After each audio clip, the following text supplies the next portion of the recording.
What's up, everyone? My name is Joe Laloon, and welcome to the Three Phase Podcast. Today, I'm joined by AJ Zeglen, founder of Invictus Performance, strength and conditioning coach, and psychotherapist working with high-performance athletes. This conversation really changed how I think about the overlap between performance, identity, confidence, and mental resilience. We get into what elite athletes are actually struggling with beneath the surface, why confidence is way more fragile than people realize, and how the relationship between a coach and athlete might matter more than the program itself. There's a moment where AJ said, "The only predictor of positive outcomes is the strength of the relationship." And honestly, that one line reframed it for me. Wait until you hear the conversation around why so many athletes are taught to suppress emotion instead of actually learning how to regulate it, and how that eventually catches up with them. Even if you don't work in sport, there's a lot in this episode about pressure, leadership, communication, and the way we talk to ourselves that applies to everyday life too. Now, let's dive into the episode. The Three Phase Podcast is starting now. Today, I'm joined by AJ Zeglen, founder of Invictus Performance, longtime strength and conditioning coach, working with elite hockey athletes and all other sports, and now stepping into a new role as psychotherapist. This conversation is about what happens when strength and conditioning isn't enough and what elite athletes are actually dealing with beneath the surface. AJ, welcome to the podcast. Thanks for having me. I'm happy to be here. AJ, what did you start seeing in high-level athletes that made you realize that this wasn't just a performance issue, it was a psychological one? Yeah, I think I probably knew in some capacity just from my own experience of being an athlete and going through a lot of trials and tribulations, right, along the way, as I'm sure you've probably had in your athletic background.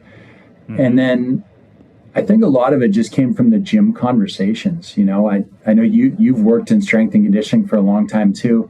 There's kind of always jokes, I think, being thrown around by trainers and strength coaches sometimes you feel like a part-time therapist for people because they're, you get to know them so well, build this really meaningful relationship with them. There's a lot of trust and respect in that relationship.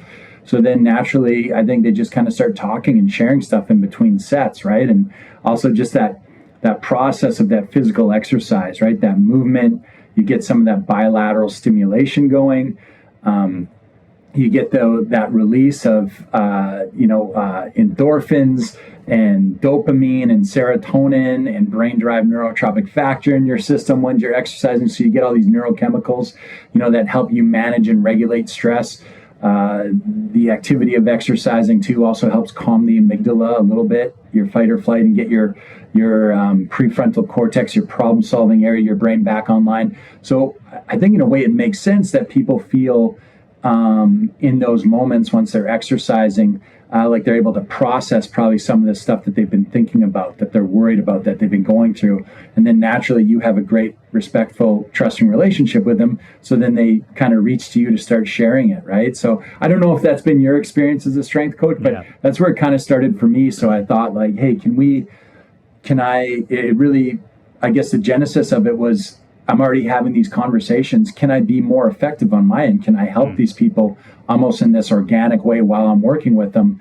And can I be a better listener? Can I come with better responses for them? And what would that look like? But I would love to hear your, because I always like hearing other strength coaches' experiences within that as well. Oh, I would agree completely. I mean, the sort of accurate joke is that, you see clients more often than they see their family. Right. And you do really build a lot of trust and rapport with people just spending, might be 2 hours a week. It could be 5 hours a week. And, with athletes, you might see them a lot more than that, especially if you're working in a facility. And so you really are kind of like, their best friend that makes them work hard. Right. And when you have trust like that, there are opportunities to really kind of go levels deeper and start to understand, motivations and challenges in their lives. And you do sometimes act as an uncertified therapist, but Right. It's usually more so like it's a way to bounce ideas. And like you said, like when you're in a good state of doing something for yourself, and you feel energized, and you're getting all those hormone releases that feel great. And it does put you in a better state to even just process and start to have some conversations around these things. And for sure, I mean, some of the deepest conversations I've had are sort of in silence on the gym floor. Yeah, absolutely. Yeah, I couldn't agree more. What was the moment or sort of a recurring pattern that pushed you to pursue psychotherapy specifically? So I think it was kind of two things. One, like I said, that realization that I can maybe put myself in a position to better help people, right? And then the second part of that too was just for my own professional development too, right? I think I'm always looking for new things to learn. I always feel like I always want to feel like I'm improving and getting better, and that I'm growing as a person as well.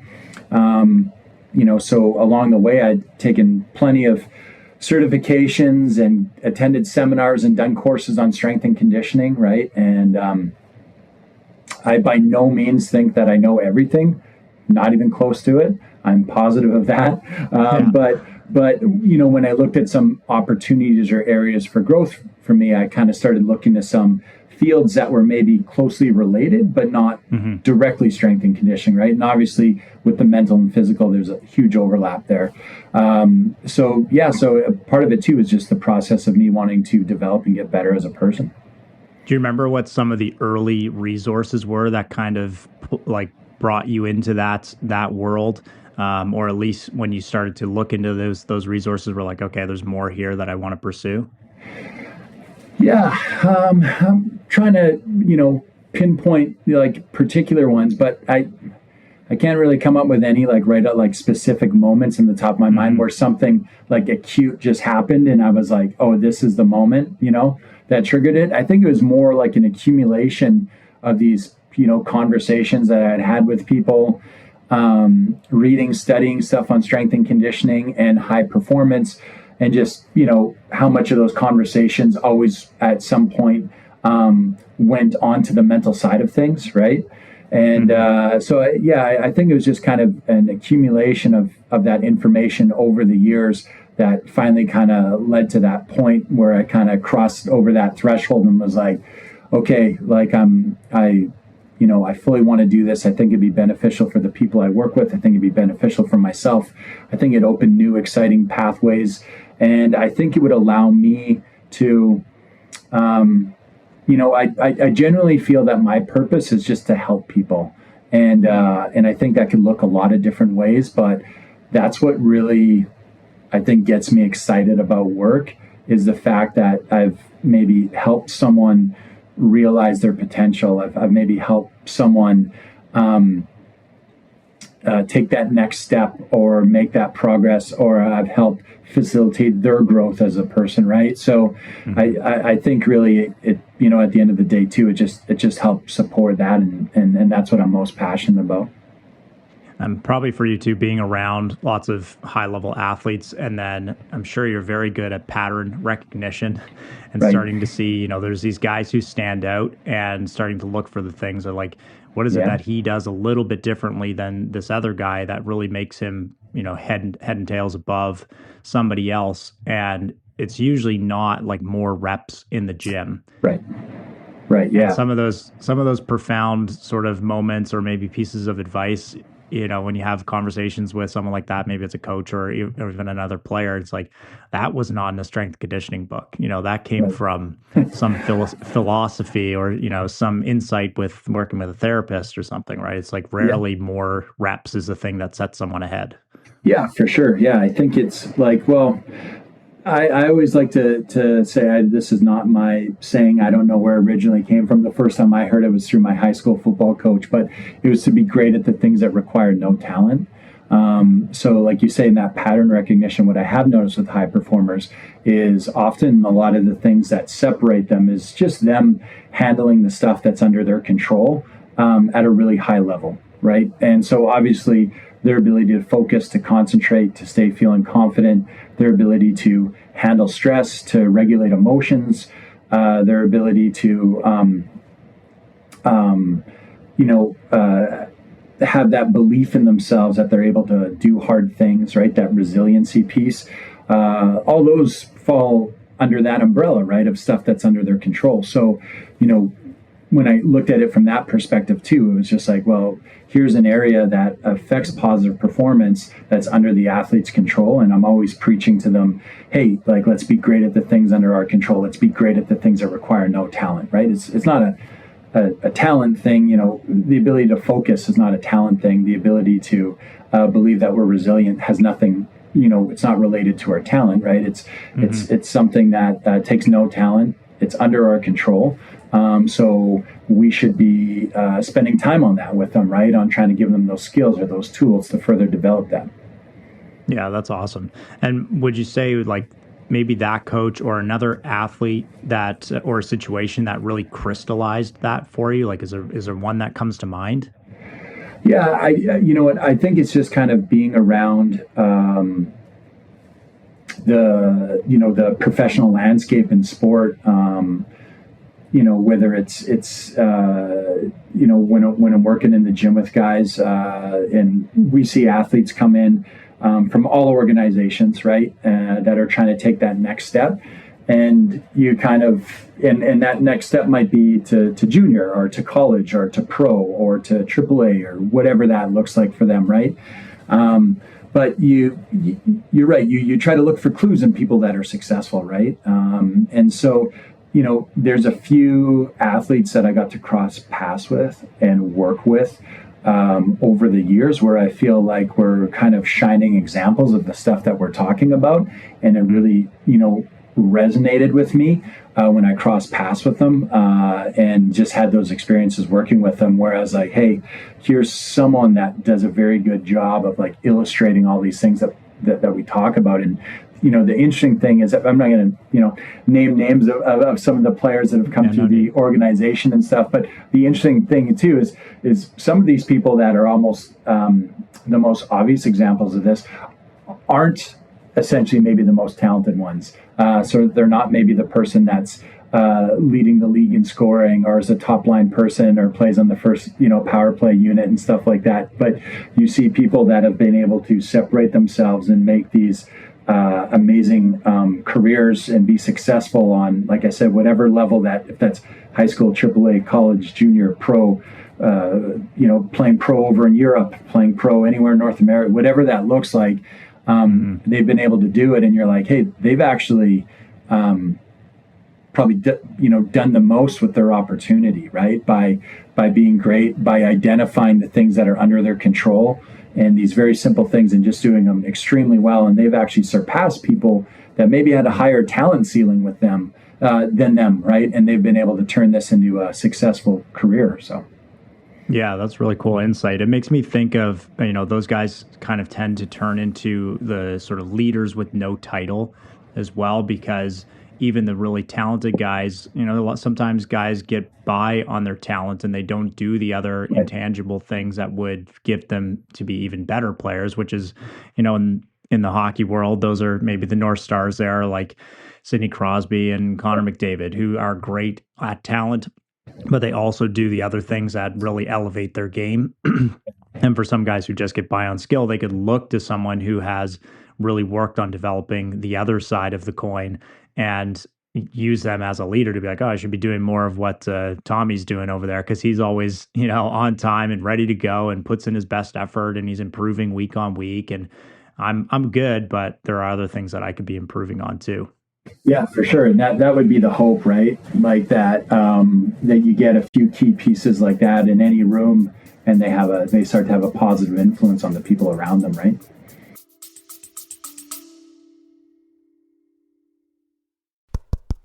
Hey, thanks for listening to the episode. Sorry to interrupt. Just wanted to remind you that you got discounts for Trainerize, Bioptimizers, Whoop, and ATP Labs in the show notes. Okay, back to the episode. Are there any North Stars that come to mind for you as guys who really have this dialed in? They don't have to be people you work with and they don't have to be hockey guys, but are there any guys that really stand out to you as like, this guy seems to really have a good handle on all the different elements from strength and conditioning to the psycho side of things? Yeah, I mean, I think there's some, well, it's funny. there's probably some assumptions that I'd be making because I don't know some of these people on a personal Right. level. But obviously, I mean, you look to these examples, like let's say like a Tom Brady or something like that. I'm a huge Tom Brady fan, right? And so I feel like just by reading about him, watching videos on him, watching documentaries on him, seeing on how he seems to conduct himself, that he would be in a guy that would be an example of that on how he led. I really appreciate too. I think that the guys that have a high standard but also a balance of where.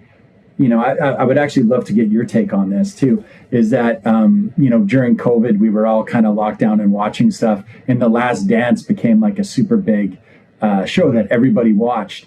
I love those Bulls teams. I love Michael Jordan. I was a kid growing up in the 90s. There was nothing bigger, right? Yeah. After watching that documentary, there was actually parts of his leadership style that I feel like didn't maybe resonate with me. And this is not a knock on Michael Jordan. If you ask me who the greatest player of all time is, I'm on the Michael Jordan side of things. But Me too. you know what I mean? Like, there was a lot of people that didn't seem to really like him, that he rubbed a lot of people the wrong way, that he was quite abrasive and quite, and then when I look at maybe someone like a Tom Brady in that example, where I see a lot of his teammates talk about him, but in a very different light. I think they both were able to accomplish the same things between them, but I think Brady maybe had a little bit better of a balance on the, maybe on the relational side of how he's able to build relationships with teammates. And so I'd be curious to see your thoughts on that, though, if anyone else felt the same way as me after watching that Last Dance doc, where being like, man, I love Jordan, but geez, like Steve Kerr seems he's like one of the best humans on the planet. Did he really have to treat Steve Kerr so poorly, Yeah. I think I agree with you. I'm just trying to think back of watching it, and I think the thing that he does, and I agree, I'm on Goat Jordan all day. Yeah. He's the guy.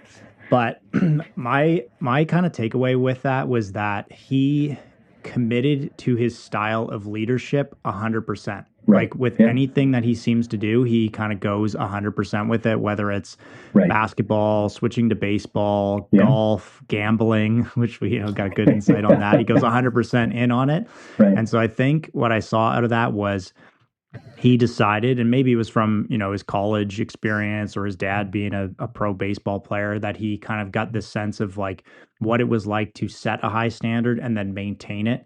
And he didn't seem to waver from what he decided was the standard. So when someone didn't rise to that, he called them out on it. He made them feel bad about not meeting the standard that was set for that team. And I think that is a version of it, a version of leadership. But I think that what I liked about it, I don't know if I was in that scenario on that team, if I would have operated well playing with a guy like that. But what he at least did was consistent. And the guys who were on the team, they did rise to it. Obviously, they were super successful as a team to win multiple championships. It also makes me think about, someone like Bobby Knight, who's like, he's similar, different style of leadership, but 100% commitment. The chair's coming across the court if he doesn't like what he sees out there, and he doesn't waver from it. So I think that is a big takeaway. I also think, because I've sort of recently had this conversation about the movie Whiplash with the, the director of the band, who, you get the whole conversation after that movie was, the he's a dick, and he, is just pushing people over the edge. But the sort of takeaway of it was that he wanted to create that environment in order to light the spark for the next bird. So he was 100% committed to his style of leadership, good or bad, right or wrong. He at least was fully committed to it and held the standard of it. So I think that, going back to the Michael Jordan thing, I think that was my takeaway with that, is that, hey, at least he's committed and at least he's consistent. Yeah, no, and I think you're right. I think probably on some level, obviously, the teammates that he played with probably reflect back now and probably appreciate the consistency. And like you said, like the bar is set and he never wavers from that expectation, right? I just always try to like look for leaders too to be like, fully realizing that there's a million different ways to do things, right? But I look at some other leaders or some other people that have had a lot of success. So let's say you took a Crosby or took a Tom Brady or took a, where I think when you talk to the players that played with them, they would say that, or from what it sounds like through interviews and everything, obviously, that there's a very high bar that's set, that they don't waver from. Like that's the standard. They show up, they lead by example, they do it every day, but there doesn't seem to be, like it feels like some of their relationships with them are just a little bit closer, a little bit stronger, or there's there's maybe a mutual respect and trust there outside of like almost like a fear kind of thing, or I guess maybe I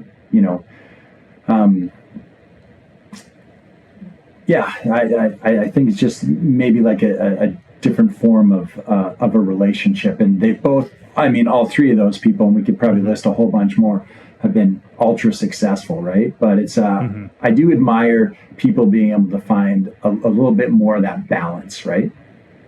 Yeah, I think I agree with that, and I think too that the extreme versions of anything are the ones that get attention. So totally. All those guys we've just talked about are sort of extreme versions of leadership. But I would also think that it's probably pretty lonely and pretty isolating to be that guy sort of at the peak trying to pull everyone up all the time, and probably being in a situation where you're out to dinner with the guys and they stick you at the far end of the table because they don't want to get into like a chicken wing eating contest with you. So it probably does feel a bit lonely to be trying to maintain, such a high standard and not having the balance to be like friendly with guys and find the places where you can just get along and sort of, like you said, like trust each other. Right. Yeah. Yeah, no, I'm sure that's part of it too. Obviously when you're looking at human relationships, there's all sorts of interesting dynamics that come into play, right? So, yeah. With this shift for you going from or adding, let's say the psychotherapy stuff, did it feel like a natural evolution of coaching, or did it feel like stepping into a new identity for you? You know what? I would say it probably felt more like a natural evolution of coaching, right? And what was interesting was I remember sitting in school. So I'd gone back, and when I first decided to do this, I went back and switched my degree over. I had a psych minor at the time, so I had to go back to university, which was an interesting experience when you're a little older. Go back and switch that over to a major, and then apply and do a master's degree in counseling psych. And I remember sitting in counseling psych and them introducing concepts and ideas. And I remember being so excited because I thought I was excited to learn new things, also a little nervous that you might be a little out of your element, right? And they're kind of describing these concepts, and there are direct threads, like there's these common themes that run through the physical part of working with people, and then with the mental part of working with people. And it was funny because, they described something, and in my mind, I'm just like, that's the theory of progressive overload. Like that's exactly what that is. They're just describing it in like this mental and emotional way, and that's how they're illustrating it and building these steps. But, all they're essentially doing is when they come to the gym, they're trying to add 5 more pounds, or they're trying to get 1 more rep, or they're trying to decrease, they're picking one of these measurables and trying to improve on it, even if it's by the tiniest, slightest little margin, right? And then when we look back after a month or whatever, you're like, wow, we've made some significant progress, right? So, and I look at that, I'm like, man, what they described is that's progressive overload to a T, right? And so, and there was probably like, 100 other examples of that went on when I was in school, where I was like, this just feels like so natural, because I feel like I have already know some of this stuff on some level. Now it's just kind of taking the similar kind of these common threads or this foundational information and just applying it in a slightly different area of someone's life, right? But it was amazing. I remember talking to buddies in our industry of strength and conditioning all the time, be like, man, you know this, this, and this. They're like, yeah, I know that. I'm like, okay, it's exactly the same. Like we do this and this and this.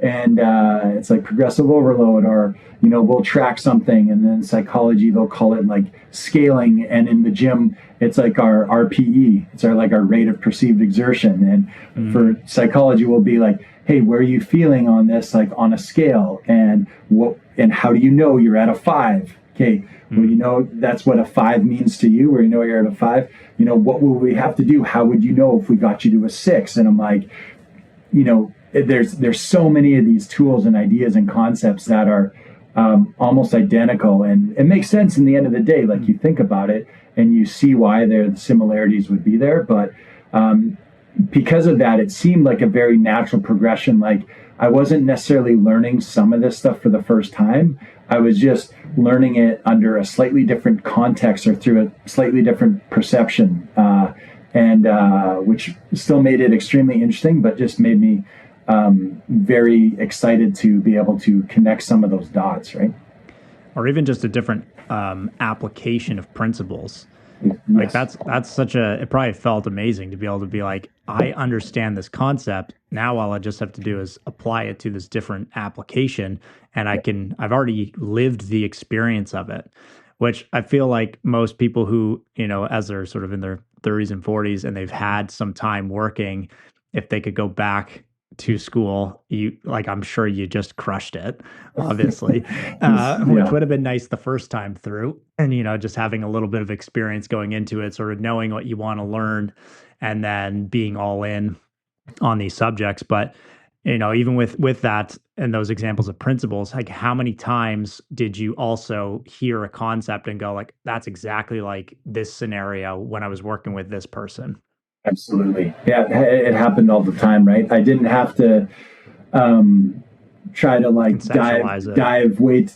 dive too deep into my memory bank there to be able to draw some really great examples of concepts and stuff that we were talking about. I think when you work with people on a regular basis, I think like you see a lot of these things, they naturally happen and they come up, and a lot of these scenarios and situations that they, exactly like you said, we're trying to get you to conceptualize.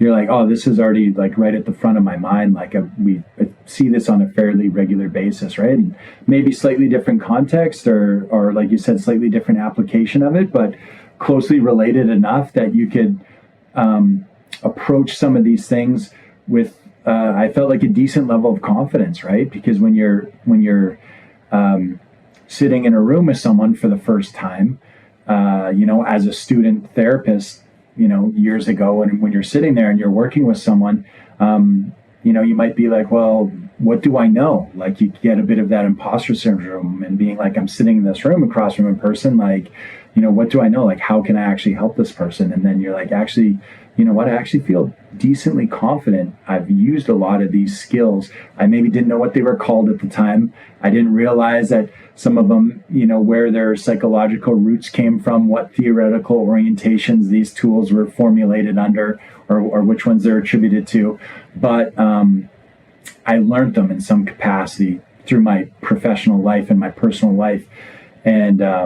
And so I feel like they're not completely new to me. I have some level of experience with them, and I recognize that. So I feel like I could deliver them in a fairly confident manner, which hopefully helps, build that relationship with the person that I'm working with. Yeah, and so you've really had experiential learning of all these ideas. It's the same as to keep the progressive overload concept in mind. You talk to some guy who's packed on a lot of muscle and you're like, how'd you do it? And he's like, I just kept adding weight to the bar. Like, no concept of why that would work or, where that theory comes from. He's like, experientially, I just kept adding more weight to the bar. But you've sort of done the same thing just by being in the room and working with people and having that rapport and having those conversations. But obviously to master something, you got to go the next layer deeper and start to understand the mechanisms and then the theories and where all those things come from, which is great to go back into school and go into those deeper layers. But experientially too, probably now when you're sitting across from someone, you can draw on those other experiences that you've had where you're trying to accomplish, or use different analogies with someone that would maybe connect with them better, versus only understanding the theory, which is someone who just comes only out of school into that scenario, versus having the experience plus the theory. Now you've got more to draw on. Absolutely. Yeah. And I think it's, I probably, came across this. It didn't seem like a conscious decision at the time, but I think the point in my life when I decided to pursue this was also very helpful, because I just had more life experience. I'm married and I have children, and I have a child with disabilities, and I have a lot of professional experience in other fields that I've accumulated over time, and I've had the ability in my years of experience to have great accomplishments, and I've also had ability to have the lowest of the lows happen to me, and so I think all of that helps, right? I really do believe that. I think, like, if I would have pursued this, let's say in my early 20s, I don't think that I would have maybe had the same appreciation for it. I definitely don't think I would be able to have the same level of success with it, or be in a position to help people in a really productive way, because I would just be missing some of that experience, right? Like you said, that experiential information, knowledge, or whatever that you gain is just so valuable, right? It's so valuable. So I feel like I definitely came into it. And maybe that's not by coincidence, right? But I definitely came into it, I think, at an appropriate time in my life, where I'm able to use those things to benefit being, effective in the work that I do. Yeah, I agree with you too. I don't think if you you need to have the right things aligned in your 20s, the interest, the sort of foresight of how this could be applied. And, if you went right into it, you probably likely wouldn't have been successful. There's a reason you didn't do it then and you're doing it now. Yeah, for sure. So some things had really great crossover going from like strength and conditioning into psychotherapy. Were there any concepts that really stood out to you from psychotherapy that could be carried over to strength and conditioning? Like, that way of doing that would be a really cool thing to try out in a strength and conditioning platform. Was there anything that went the other way on the aisle? Yeah, for sure. There was a few things that really jumped out at me, and that it's funny now that with the trainers that I have work under me, or we run a program at the University of Manitoba where we have students come, and I've kind of built it into the information that I pass on to them, and hopefully give them that mentorship in strength and conditioning. And some, I think, I'm super curious, again, I know I keep saying this, to get your impression of these things, because I think on some level, again, I know that they existed, but hearing about them from the psych side, I feel like the light bulb really went off, and I was like, oh yeah, now that I think about it, I realize that's been happening there. But like, I'm kind of glad now that I know maybe the mechanisms, or what makes that happen, or the research behind that, or now I have an actual term to attribute to this. But so some of the key things were, communication and the breakdown of communication, right? So about 55%, these are averages, come from facial expressions in our body language, and 38% roughly come from our tone, and then 7% roughly come from the words that we're actually saying, right? So you realize how big of a physical presence, how big of a deal our physical presence is on how we communicate with people, right? And again, I think I knew that to some level, because I'd always tell the strength coaches when I was providing the mentorship, like, hey, body language is important, right? I want you to look engaged. I want you to look interested. Like, if you're working with a client and they're, doing something, I don't want you to just go and sit on the bench beside them, Like, I want you standing. I want you like in an appropriate line of vision to be able to check form and technique. And I don't want you to be really too rigid. I want you to be relaxed, but like your body language is a big thing. You're building a relationship with someone. You want them to feel important and that you care about them being there. Your body language should portray that, right? So then and that was just from an experience thing, like you said. So then when I started learning about the breakdown in communication and what that looks like, all of a sudden, again, the light bulb goes off and you're like, okay, of course, this makes sense now why I kind of felt this natural pull as to why that would be so important. Mm-hmm. When you're studying the different tools, strategies, interventions, skills, whatever you want to call them, that can be utilized in the field of psychology, the most interesting thing that I think I learned, and it's a very simple concept, was that when they've tried to study, hey, what tools are going to be most effective for working with people of all sorts of different reasons, all sorts of different backgrounds. They might be coming in for any reason you can imagine. They look for clues, right, on like, hey, what's been successful? What skills, what tools, what strategies, what interventions work best? They haven't been able to prove through any type of scientific research that any skill or tool or strategy works any better than any other one. The only predictor of positive outcomes is the strength of the relationship. So it's strictly, if the strength of the relationship between the therapist and the client is stronger, then any skill or tool that the therapist brings to the client's going to maybe put a little more effort into it, believe that it has a higher probability of being successful, and it's going to influence how they utilize that tool, the amount of trust they put in it, right? And so I think, again, to kind of reverse engineer that back to the strength and conditioning world, I did realize that the relationship was really important. I always felt extremely grateful that, all these, let's say, pro hockey players, for example, would come back and train with me in the summer, because I realized they had the financial means to train anywhere in the world. They don't have to come back and see me. So why would they do that? And so I was, I think, aware that it was because of the relationship and the trust that you had formed with them. But it was very interesting to see on the psychological side, again, that, when they study it on the psych side, that the only predictor of positive outcomes is simply the strength of the therapeutic relationship. So then I was like, okay, that makes sense to me. I can get on board with that. That really, again, connects some dots, or that light bulb goes off for me in the strength and conditioning world, and really kind of drives home to me just how important that relationship is. And that really, and again, you've probably already discovered this on some level yourself too, is that, like, at the end of the day, if I flip that to strength and conditioning, it could be like, hey, if my relationship with the athlete isn't great, if we don't have mutual trust and respect there, then I could think I put the greatest program ever written on paper. And I'm like, this is the greatest program ever written. It's going to help you do this and this and this.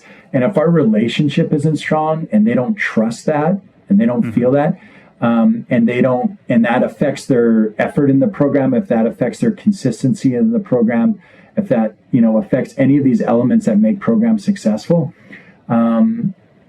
then it doesn't matter how good I think the program is, right? Yeah. Any skill or tool that I'm giving them is not landing as well as it could because our relationship is not strong enough, right? Whereas you might have someone working with a coach, and maybe you look at this program and be like, I don't know, it's okay, but I feel it could be better. But there's so much trust and respect between that athlete and that coach that athlete buys into that program 100%, and they do it full effort with a great attitude consistently. They're going to get they're going to get positive results out of it, right? So, that idea of just how much the relationship really influences the delivery of the skills and the tools that we're teaching, I think was something that was just almost reinforced for myself, right? And I broke that down a little deeper. I was like, okay, well, in the field of psychology, how do you build that? And not to go kind of too deep into the weeds here, but there was Carl Rogers. He invented humanistic the humanistic kind of branch of therapy, and so which was really just relationship focused. And his three things that he feels have to be present for change and to have a meaningful, trusting relationship is empathy, unconditional positive regard, and congruence. So I kind of took those three things too and put them into our coaching technique as strength and conditioning coaches. Empathy simply being, are you able to put yourself in the other person's shoes, right? And understand where they're coming from. Unconditional positive regard, meaning that, well, you might not be okay with every decision or agree with every decision or action of the person or the athlete that you're working with. You still believe in them as a person, right? And so, you know, you have an athlete, you're working with a college athlete, you're trying to get them to eat right, sleep right, train hard, and they come back after the weekend and you realize they've been on a bender the whole weekend, right? Because they're a college athlete and they're some are blown off steam or whatever. You know, unconditional positive regard would be like, hey, well, I don't agree that that's the best choice to help move you forward in a successful way. Like, I don't think any less of you as a person because you made that decision as a college athlete to go on a weekend bender with your buddies. But like, I still fully believe and support you as a person, even though you made that decision that doesn't seem to be in alignment with your goals, right? So that would be like how you'd apply that. And then congruence is being genuine and really kind of matching the athlete where they're at, right? So if you have an athlete and they come in and they're high energy and they're excited to be there, we better not, again, that communication part with the body language, we don't want to be, you know, dragging our butts around feeling like we're tired and we're just lazy and we don't want to be there. Like we want to match where they're at, right? And we want to show them that it's equally as important to us. So we want to be congruent within that relationship, right? We want to match the energy. We want to match the mood in the room. We want to show them that if it's important to us, again, then it should show up in all aspects of our delivery. My body language should be positive with them. My tone should be positive with them. The words that I'm saying should be positive encouragement for them, right, as I'm coaching them. And so that's how I've kind of taken those three things and stolen them from the world of humanistic therapy and brought them over into strength and conditioning. But yeah, I would equally love to hear your thoughts on this stuff, just because you're a professional in the same field who I really admire and respect. And so I'm always curious to get other professionals and be like, hey, what have you noticed about this and about the strength of the relationship? And here's some concepts I kind of pulled over to help support, I think, what we already maybe knew in some capacity, but it just helps support it even further. Sorry for the quick interruption, but before we get back into this conversation around stress, recovery, and resilience, I want to tell you about one of our podcast sponsors, Cala Red Light. Recovery isn't just about feeling less sore, it's about giving your body the environment to actually repair and adapt. I've been using Cala Red Light consistently for recovery, sleep, and overall nervous system support, especially during heavier training periods and long work days. It's one of those tools that fits naturally into high-performance lifestyle without adding more stress to your schedule. You can check them out at Cala Red Light. The link is in the show notes, and a 10% discount code is automatically applied when you use that link to any product you buy at calaredlight.com. Now, back to the episode. Yeah, I think, there's so much in there. That's awesome. I would love to read a paper or your book when it comes out. That really dives all the way in on that, because it is, I think, intuitively, I kind of know those things. And I've been in a position where I've worked with coaches, obviously been a coach. I've hired coaches and trainers, and I've also fired coaches and trainers. And when hearing you lay it out like that, especially in those three major categories, I can think of people in all of those scenarios, the ones who really were sort of the cream of the crop. And I can say for sure, yes, they were congruent. Yes, they were empathetic. Yes, they were outwardly positive, and they wanted the best for the people that they were working with. And then you could also see the other side of it, where it's like that person really lacked empathy. They may have been congruent in the session, but they didn't tick all three of those boxes. And those are the people that, if we're working with a client, it's usually the client that doesn't stick around for very long. They work with them for maybe a few months at a time, and then they don't sign up again with them if they're doing training. And usually that trainer also is like, I don't understand why. Like, I'm writing awesome programs for them. I'm like matching their energy, but it's like you're not meeting them where they are with their empathy. Like, they've got kids and you're expecting them to be training for 20 hours a week. It's like that's not empathetic to their current situation. And yeah, like the ones who are really great, and to be able to kind of dive into that and coach it goes so much further, because now you can have a whole team of people who at least understand that stuff in terms of why the mechanism, again, of like why they should be doing that. For me, when I was coaching other trainers, I think I was doing that more intuitively, and from what I had learned and seen is, yeah, you're not sitting while your client is standing.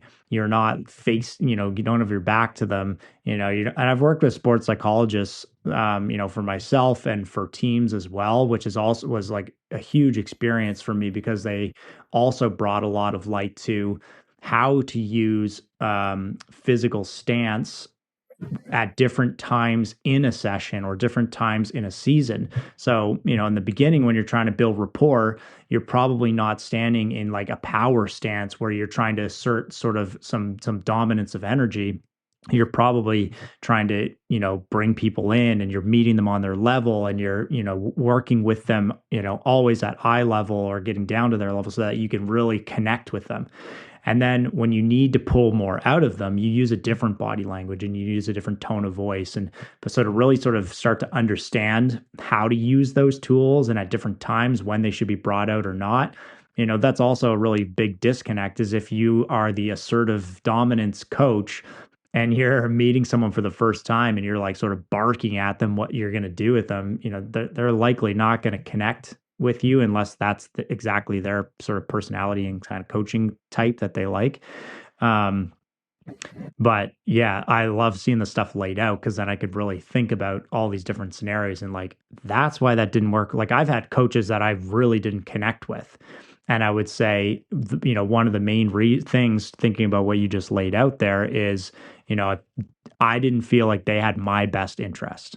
They may have been congruent in terms of like what we were trying to accomplish, and empathetic in terms of where we were in the situation, but it never felt like they had my best interest of getting the most out of me as a player or a person or a coach. So it's cool to dissect it that way and really start to see like what works and what doesn't, and what's a repeatable set of skills that you can do to become a better coach. Right. Yeah, no, for sure.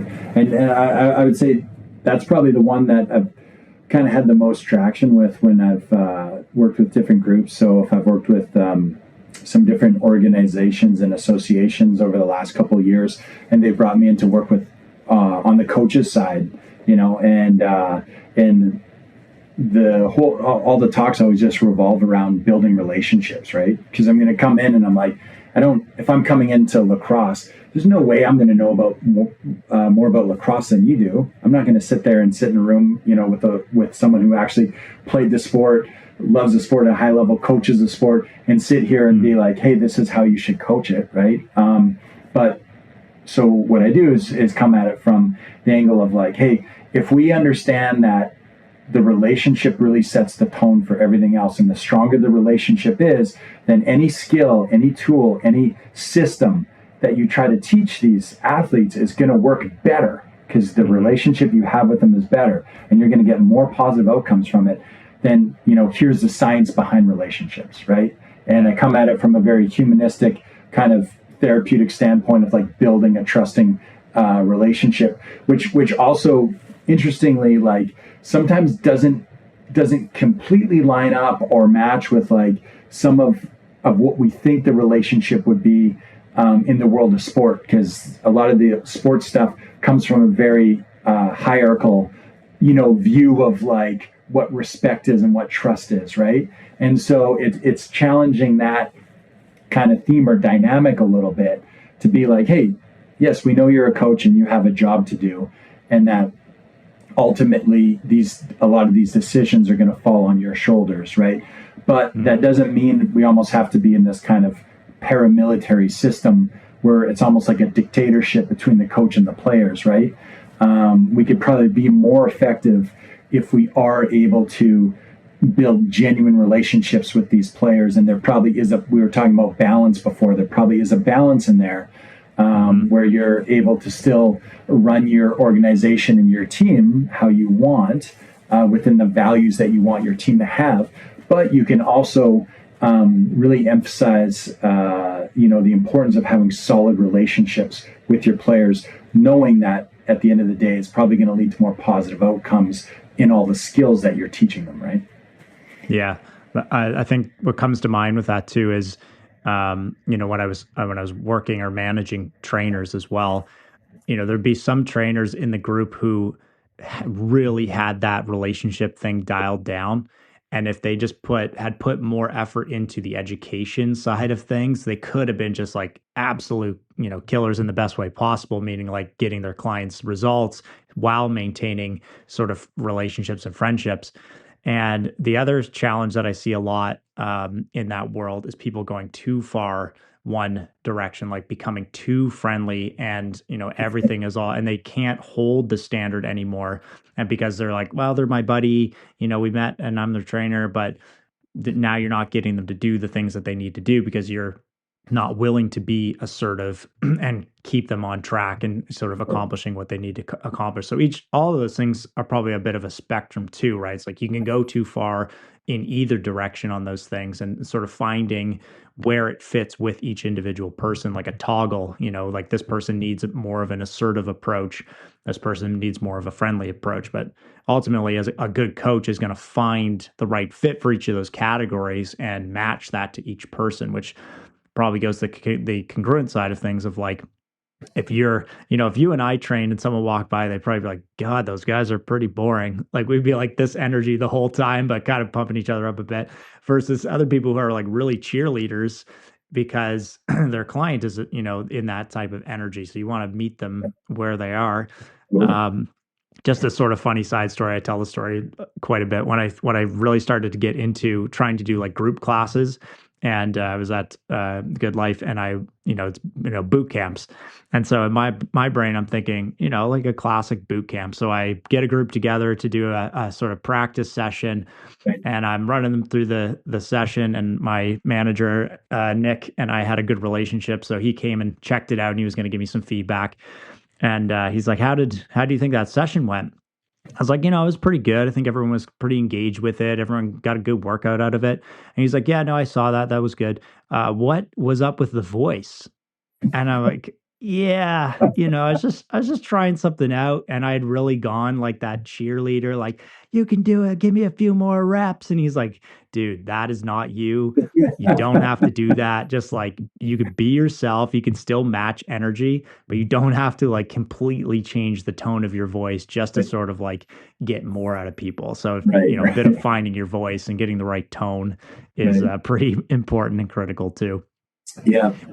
When you looked into the relationship side of things, what I'm thinking about as a question is, having that trust and getting more out of someone based off the relationship. Is it also a little bit because, like, if you and I are training together, like, I want to do more for you because you're doing more for me. It's like that kind of relationship. Like, I'm going to give you one more rep on this set because I know you're giving more to me as my coach. Like, so that trust is drawing more out of me, almost like a band of brothers type of thing. Like, as in a military term, like, I'm going to protect my guy because he's protecting me.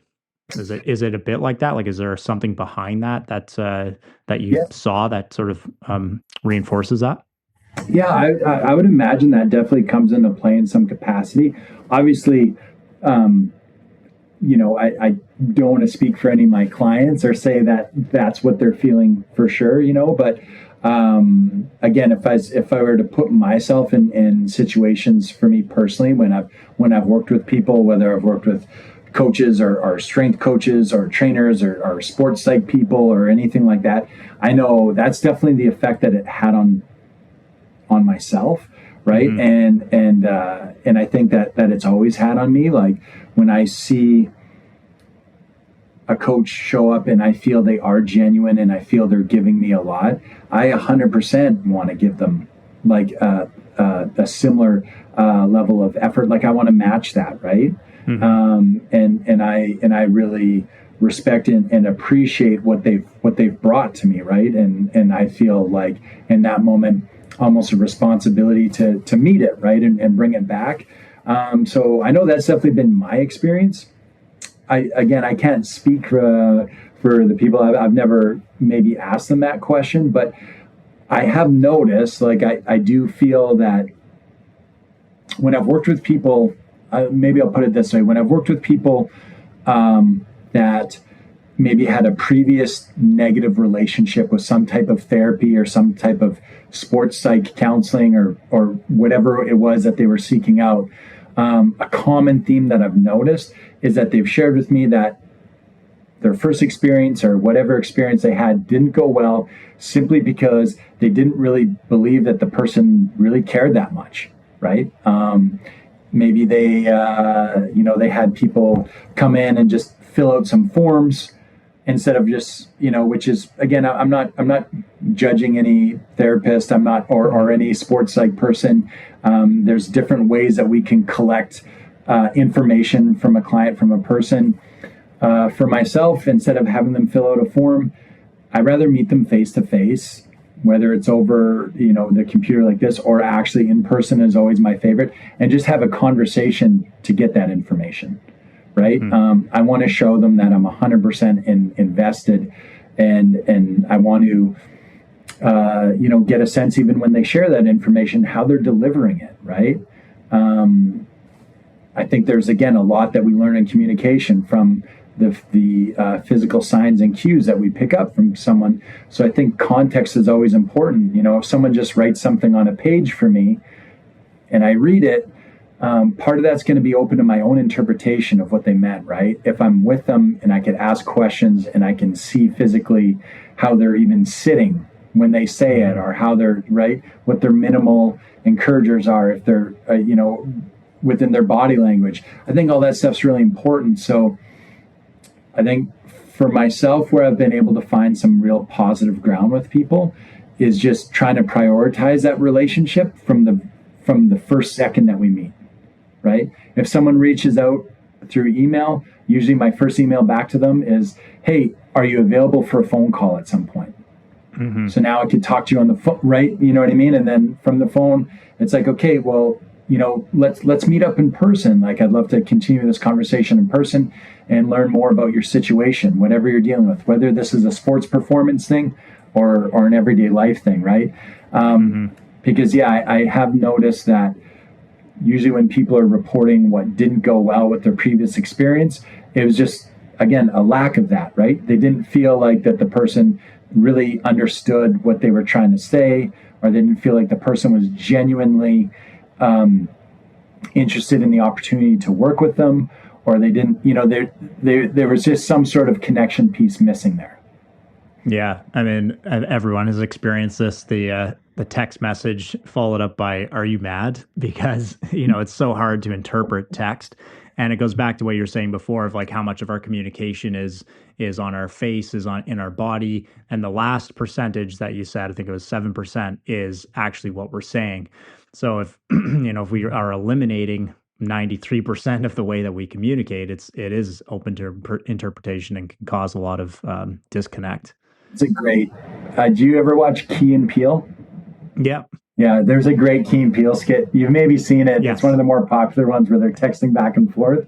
And he's like, "Hey, man, are we still hanging out tonight?" And he's like, "Yeah, whatever." And he's sitting on his couch and he's all happy when he's answering. And, and he's just getting Key reads it. He's like, angry. "Whatever. What do you mean, whatever?" And he sends it back. And anyway, it's I always feel like, man, I want to almost have that clip saved just when I'm talking about communication with people, just to be like, I know this is a comedy skit, but this is real life. Like, this happens all the time. So, whenever we have the opportunity to communicate in a way that's going to remove assumptions, we should take that. You know what I mean? So if we can get off the text and talk on the phone, if instead of talking on the phone, we can jump on FaceTime, instead of being on the phone at all, we can meet in person.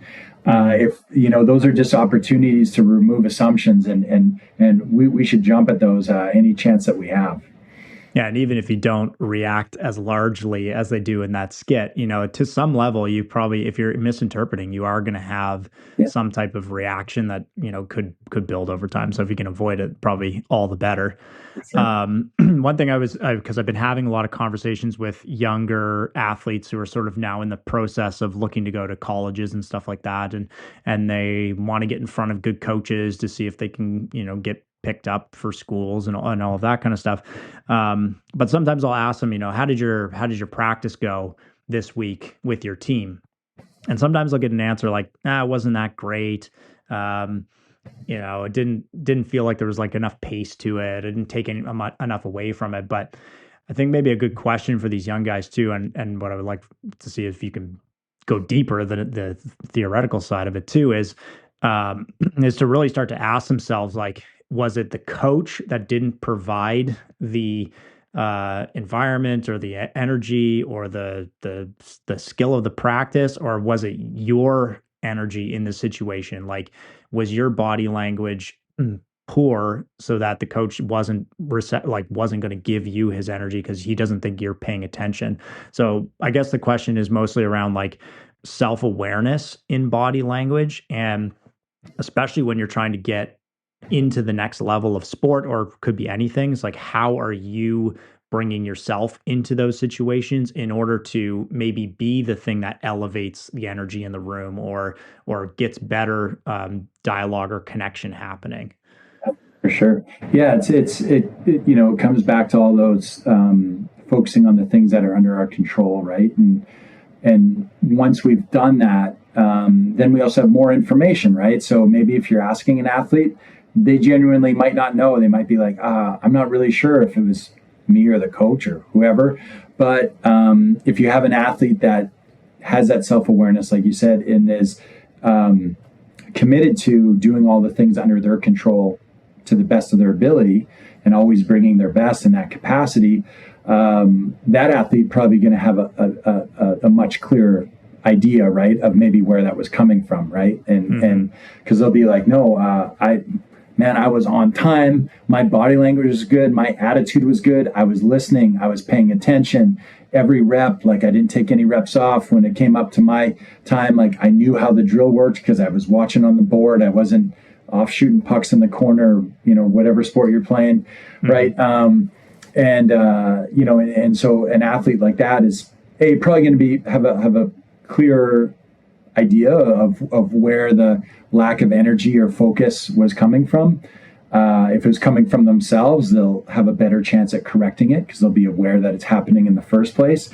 If it's not coming from them, they will have put themselves in a position to still have the best possible outcome in that scenario, right? There's always going to be things that we can't control, but what I tell people is that if we've really brought our best and we've really done all the things under our control to the best of our ability, then whatever happens after that in that scenario is the best possible outcome that existed, right? And sometimes that might not look exactly how we want, or, because we can't control what other people say or do, but we can influence it, right? Well, we can't control it. Like, and everyone's been around a positive person where they could walk in a room and all of a sudden the other 10 people in that room 15 minutes later are feeling a little bit better, and you could see the energy start to shift, right? So, does that person control what those people say or do or think? Absolutely not. Did that person probably have a positive influence on changing that? Absolutely, right? And so if we're also doing the things under our control at a really high level, we do start to influence the people around us, right? And I think, you were talking earlier about those leaders without a title, right? And I think that kind of goes back to that, right? Those people that are leaders without a title would be extremely good at the things that require no talent. They'd be extremely good at doing all the things under their control at a high level. And it just starts to have a positive influence on everyone around them, right? So I would kind of dive a little deeper on that too, and just kind of ask you, with your experience around athletes and in training sessions and ID camps and things like that, I don't know how many kids or players or athletes think about how they look outside of a drill. And I think that is super critical and something that guys can start thinking about. But maybe I'll let you dive in, and then I'll chime in with some other thoughts on it. For sure. I mean, I think that's a huge thing. Look, if you're there's a couple things, right? If you're at an ID camp, they need to eliminate players. They can't take everyone to the next step. They can't take everyone to the next round. They have 100 guys or 20 guys or 50 or whatever that number is, right? And they have to reduce it, right? You're literally there to be identified.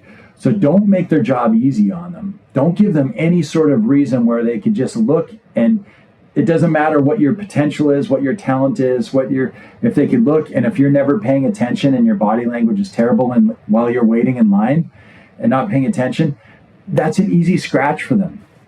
There's 100 other people out there going for that spot. They're not worried about, did we make an oversight there and scratching this person? You just gave them a reason to be like, no, scratch that person off the list. Good, we still got to cut 80 more people here, whatever the number is, right? Mm-hmm. So make it hard on them, right? Do not give any freebies out, right? If anything, be the opposite, right? Where they keep on revisiting. We're like, we're not sure, we got to cut some people down. Well, what about this kid? Man, I don't know. I'm kind of liking that kid. Every time I set eyes on him, that kid was doing the right thing.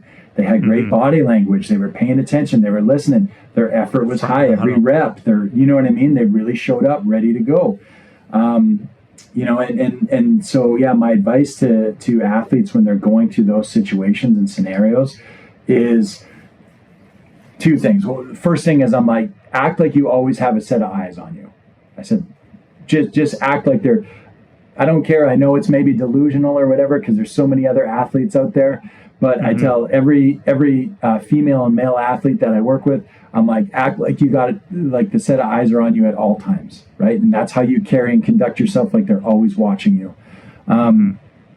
Because it's just so important for you to do that. And two, I've never seen anyone solely make a team just on those aspects alone, but I've seen plenty of people be cut for that. And I see it all the time. I've seen it. I mean, we have very competitive scenarios where I'm at work, and I've never seen an athlete make a team because they were the best tester in the team, but I've seen people show up and perform poorly in a test, and instantly that was a red flag. They were scratched off the list and they were done, right? So just you want to give yourself the best possible chance to be successful. So those things, that's a low-hanging fruit. Those things are under your control. Show up and do them well, right? Mm-hmm. Yeah, and probably most athletes are thinking these guys are watching me when I'm in a drill or when I'm in a scrimmage. But I've been a provincial level coach, and I've picked 25 guys on a roster, and you've done that too. But you're really watching guys when they show up to the field, how they pull their gear bag out of the car. What do they say to their parents when they get out of the car? What do they do when they drop in the dressing room? What do they do when they're waiting to get, you're around, and you can see basically all the things that these guys are doing. How are they interacting with their friends? How are they interacting with the Zamboni driver? Like, you're looking for those things to see if this is a good character kid, because as a coach, you're always going to want to deal with a good character over a good athlete, because that gets exhausting trying to keep those guys in line all the time and have them doing the right things. And going again one more time back to the physical language of things, and even if a coach doesn't completely understand the deeper layers of why they do like or don't like someone, if the body language is that high of a percentage, you can tell. You can watch a practice and see a guy who's disengaged. You can tell the guy who is completely engaged. And so, eye contact, being at the front of the huddle, paying, obviously, like we're saying, paying attention in the drills. Those are the nonverbal communications that people are always looking for. And it goes outside of sport too. Obviously, if you're in your office and you're sitting in the back twiddling your thumbs while you're in a meeting, like, your boss picks up on that too, because they get it. It's the same scenario and you can almost hack it. It's kind of what I'm getting around to. It's like, fake it till you make it. you may not be confident and you may not be completely understanding the drill that you're about to do, but you could be standing, making eye contact with your coaches, being present, paying attention, asking questions if you don't know how it goes. And I always say to guys too is, and I learned this from my coach, if you miss the net or something like that, the response in body language is always head up and palms down, because and this is the second thing that I wanted to spin into is how your body language impacts your emotion and performance. So in that example of like, you miss the net, you drop your head, you throw your palms up in the air, like, oh, I miss, how does body language impact emotion and performance? Yeah, in a huge way, right? I love your head up, palms down thing. That's great. But steal it. Yeah, I will for sure. Yeah. So we have our reticular activating system, right? It's a group of neurons. It's right at the top of our brainstem, and it's going to determine what you let through, what you notice around you, and what you block out. Because at any given time, there's millions of pieces of information coming at you. It has to determine what it's going to let through and what you're going to pay attention to, right? So I promise this will get to your question.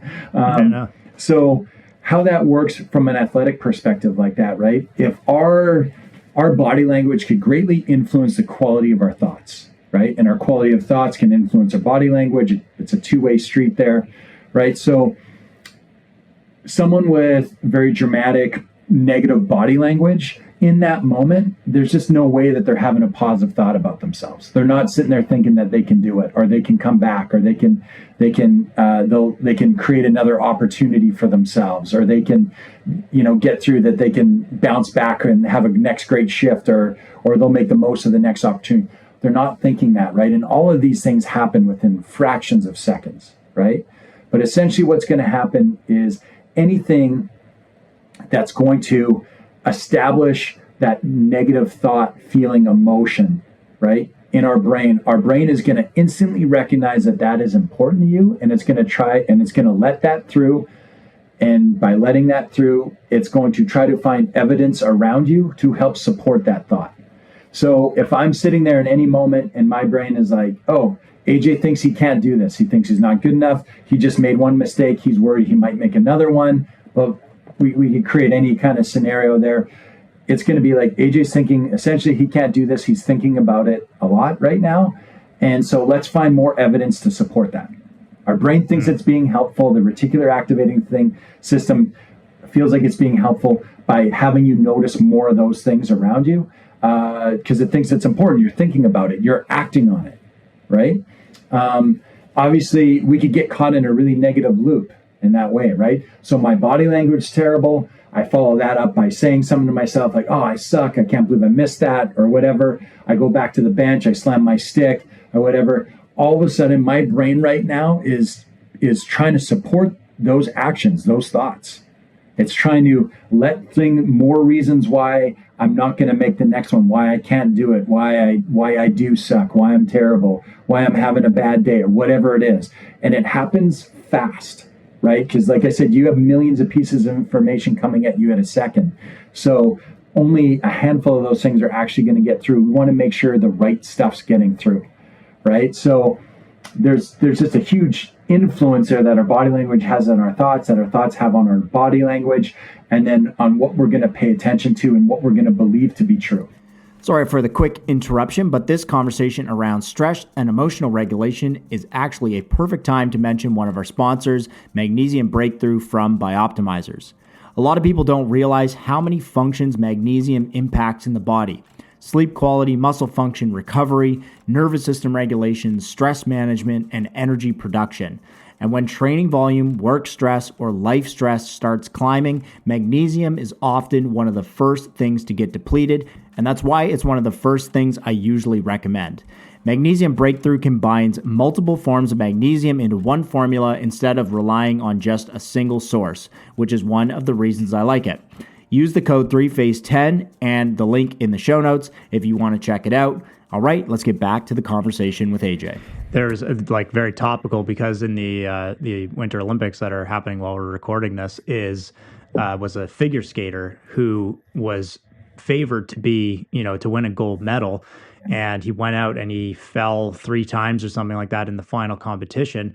And when they interviewed him after, he just said, like, I couldn't get out of this negative loop that I wasn't going to do well. And he had all the skill, like literally best in the world, but mentally, he's a young guy too, but mentally he really just couldn't get out of his own way. And he said he was on this loop of why he wasn't good enough and why he wasn't going to do well and why he wasn't going to land this jump. And he couldn't break it. And ultimately what he said was, I wasn't prepared to compete at this level, but it wasn't physically prepared. It was mentally prepared. So that I think reinforces what you're saying. Absolutely. Yeah. 100%. Right. We're going to find evidence to believe. And, we're going to find evidence to support whatever we're thinking about or whatever our actions are. Right. And, I think people will, there's a bunch of sayings that probably illustrate that. People will be like, well, if you think you're going to lose or think you're going to win, either way you're right. Or if you think you're right or think you're wrong, either way you're correct. Or people will talk about the idea of self-fulfilling prophecy, right? They'll be like, oh, geez, that person it seems like bad things always happen to them. And people will be like, well, it's a self-fulfilling prophecy. All they do is walk around all the time talking about how everything goes wrong for them all the time, right? Correct. And yeah. So there's science behind it, right? There's physiology behind it.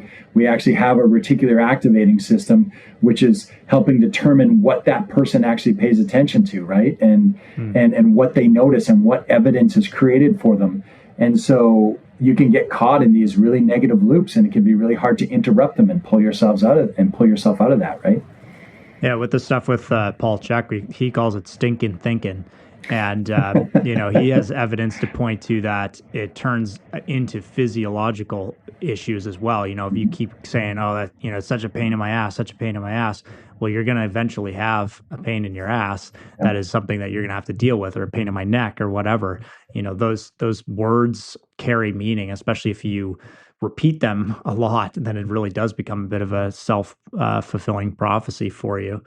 It makes me think too of, I think her name is Amy Cuddy, Cuddy, and this was a TED Talk that came out maybe 10 years ago now, and that was really popular at the time.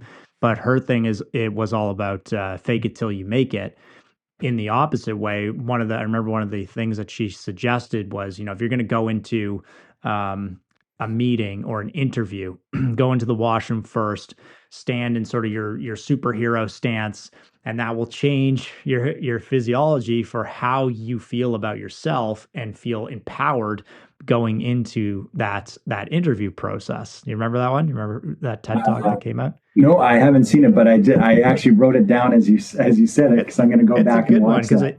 Because I think what it illustrates well is the ability to change that outcome by changing your physical, stature, the way you're standing or the words that you're saying. So in a scenario where someone is getting in those sort of negative feedback loops of, I'm not going to make the next shot because I just missed the last one, what are some strategies that you've used with people to kind of just put a hard bookend on that so that they can flip the script? Yeah, so I call those interrupters because what we're trying to do is just break that negative loop, right? And we only really have to break it for a second, right? It can happen really, really quickly.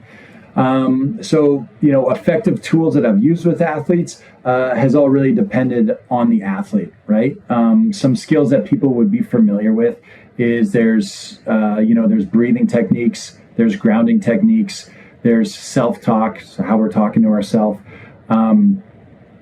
There's visualizations. Those would all be some common ones. And so I could give you some examples of stuff, some quick examples to illustrate each one of those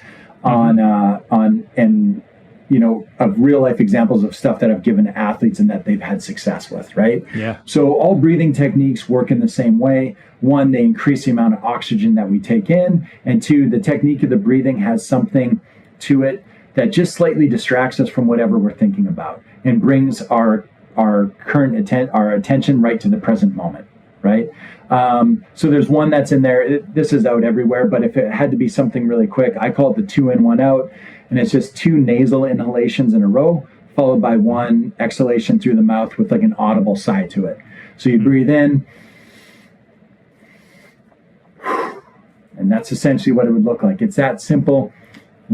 We have an increased oxygen uptake because if we do get in a negative headspace, when we do find ourselves in a loop, one of the first things that happen is we get a shallower rate of breathing, right? So we're not taking in as much oxygen. So this increases the amount of oxygen we take in.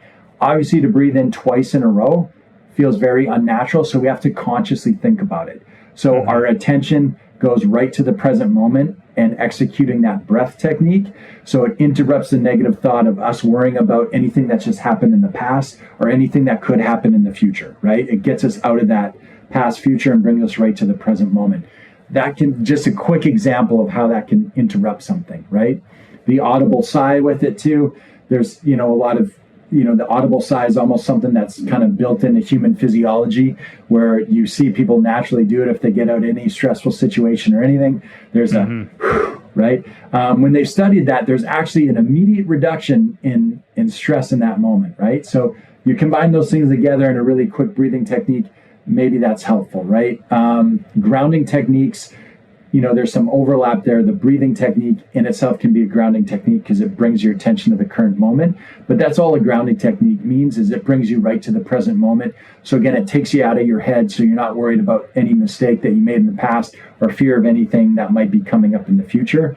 So things like that just really involve getting your senses involved, right? Because if you suddenly bring awareness to one of your senses, to do that, you have to be present at that moment, right? So again, it can interrupt the cycle. People will be familiar with ones like, they'll be like, hey, what's 5 things you can see and 4 things that you can touch and 3 things that you can hear and 2 things that you can smell and 1 thing that you can taste. So it kind of runs through all your 5 typical senses, right? Sometimes that's a little long in a scenario for an athlete, right? And you want something to ground them even just a little bit quicker. So, you might just be sitting on the bench and you might be like, hey, what are 3 things that you can see right now that are colored red? And you're just scanning, and again, your attention quickly goes to that. So it just takes you out of that negative headspace of you worrying about whatever mistake you just made, right? That's how a grounding technique would work. The visualizations, right? They're extremely powerful. They could work very quickly as well too, and they're just having some sort of, a lot of athletes are very visual learners and they love a visual component, so when you look at Tiger Woods, what was Tiger Woods' big visualization was after every hole, no matter if he just had the greatest hole of his life or the worst hole of his life, he'd pick up his ball from the hole, and everything that just happened on that last hole, he imagined sitting right on top of his head. And as he walked from that green to the next tee box, it just slid down off the back of his shoulders and got left behind him. Crazy to think when everyone's like, man, Tiger Woods just was the best at his foot. No one's reached that level. He must have had this mental game of what were the skills he was using. And you learn that was one of his main skills, was just that visualization piece, right? It's these simple concepts that we do really well. It was a smart one too, in the way that it took advantage of a physical aspect of the sport. You have to walk from the green to the next tee box. What I've done with some of the hockey players I've worked with is we'll say, hey, you're sitting on the bench and there's a physical threshold that you have to cross when you go through the gate or when you jump over the boards. So as soon as we do that, our visualization is nothing that we're thinking about actually comes with us over that. We cross that threshold and it's just like a clean slate. And they visualize anything that they have being left there behind them, right? It's been a very effective one. Again, it kind of takes advantage of a physicality part of their game, right? Where they know that they're going to have to cross that threshold. And there's some, a natural element that occurs in all of us already. It's the same thing why you can walk out of a room into another room and be like, what did I come in here for? Right. It's because when we cross that threshold, our brain kind of works that way. Or you could pick up your kid from school and be like, how was school? Good. What'd you learn? And they're like, I don't know. And you're like, what do you mean? How can you not know? You were just there all day, right? But they cross that threshold where they feel like they've now exited the school and they don't have to hang on to it at that time anymore, right? So create a similar scenario. They cross that threshold, they step over that bench, over the boards, or they cross through that gate. We've created the idea of they don't have to hang on to that anymore, right? So that would maybe be a visualization piece. These are just obviously quick examples, right? And then the self-talk, right? Can be something that they say to themselves that they truly believe is true, as long as it has value and meaning to them. Sometimes with athletes, we'll get them to put that word, that phrase on something else. In the sport of hockey, I work with a lot of goaltenders. We'll get them to like write it on their water bottle because they'll have a routine, right, of how to let something go. So they pop up their mask, they reach down, even if it's not, they don't have the awareness in that moment to think of that saying that they've created for themselves, or that word that helps put them back in a positive state of mind, allows them to focus and concentrate and feel confident. Well, there it is right in front of my face. It's written on my water bottle, right? Or on the knob of my stick or something like that, right? Yeah, the goalie one is always super interesting because we can explain why that they have to get back to like zero really quickly every time, whether they made a save or got scored on. But I was at a Moose game recently, and someone sitting next to us was not familiar with hockey, and I heard them kind of saying, every time that the whistle goes, that goalie turns around and he taps the bottle, and then he takes a sip of it, and she said, "How thirsty could you really be?" But obviously, if it's not about, he's not there, he's spitting it out. He's taking a swig and spitting it out. But like you're saying, it's a routine, it's a reset, it's a visual reinforcement that like, this sequence is going to get us back to zero. What just happened in the play before is now irrelevant. We got to be present in the moment. For sure. Yeah. And if we can take even 2 of those skills or 3 of those skills and really quickly put them in a routine. Routines are like force multipliers for us, right? So any of those individual skills that I said could be helpful on their own, but if you and effective on their own, but the minute we put a couple of them together, even just 2 of them together in a very simplistic way, and we create a routine and we use that consistently, that routine now becomes our routine, let's say, for letting things go. And there's a lot of power in that. Again, individually, they're great skills. When we put something in a routine, our brain instantly recognizes the pattern if it's done it enough times, and it knows what's expected of it at the end of that routine. That's why routines are so powerful, and creating some semblance of structure can be really powerful for people, right? Is because our brain loves the pattern. It's the pattern recognition. It's the familiarity, and it knows what's expected after. So the goalie there can maybe take a deep breath, take a squirt of water, skate out to the corner, imagine that anything that just happened, they're leaving in the corner and skate back in their crease, and it doesn't come back with them in the crease. Now, all of a sudden, that's something within the routine that's like 3 individual skills that they just combined in a little routine, which has just made all those individual skills even more powerful, right? And every time they do that, their brain knows, hey, this is what we do when we let something go and we refocus, right? So there's obviously power in that too. And it's all context dependent because it depends on the athlete, the nature of the sport. There's some sports where you never come off the field or the court, right? And then you don't have the advantage of, I know every 40 seconds I'm going to be back on the bench and I can use this tool if I need it, right? Or there's not going to be stoppages in play. So there's, you could have someone who's running a marathon, right? Looks a lot different than something like football where there's a stop every 5 seconds, right? So so it's about finding the appropriate tool for the athlete, for their situations, and just you start with your best educated guess and you have them try things and you see what works and what they respond to, and it gives you clues on a direction to go, and that's where you go, right? But it really is kind of individual on what helps people interrupt things, but it's all kind of related to those categories.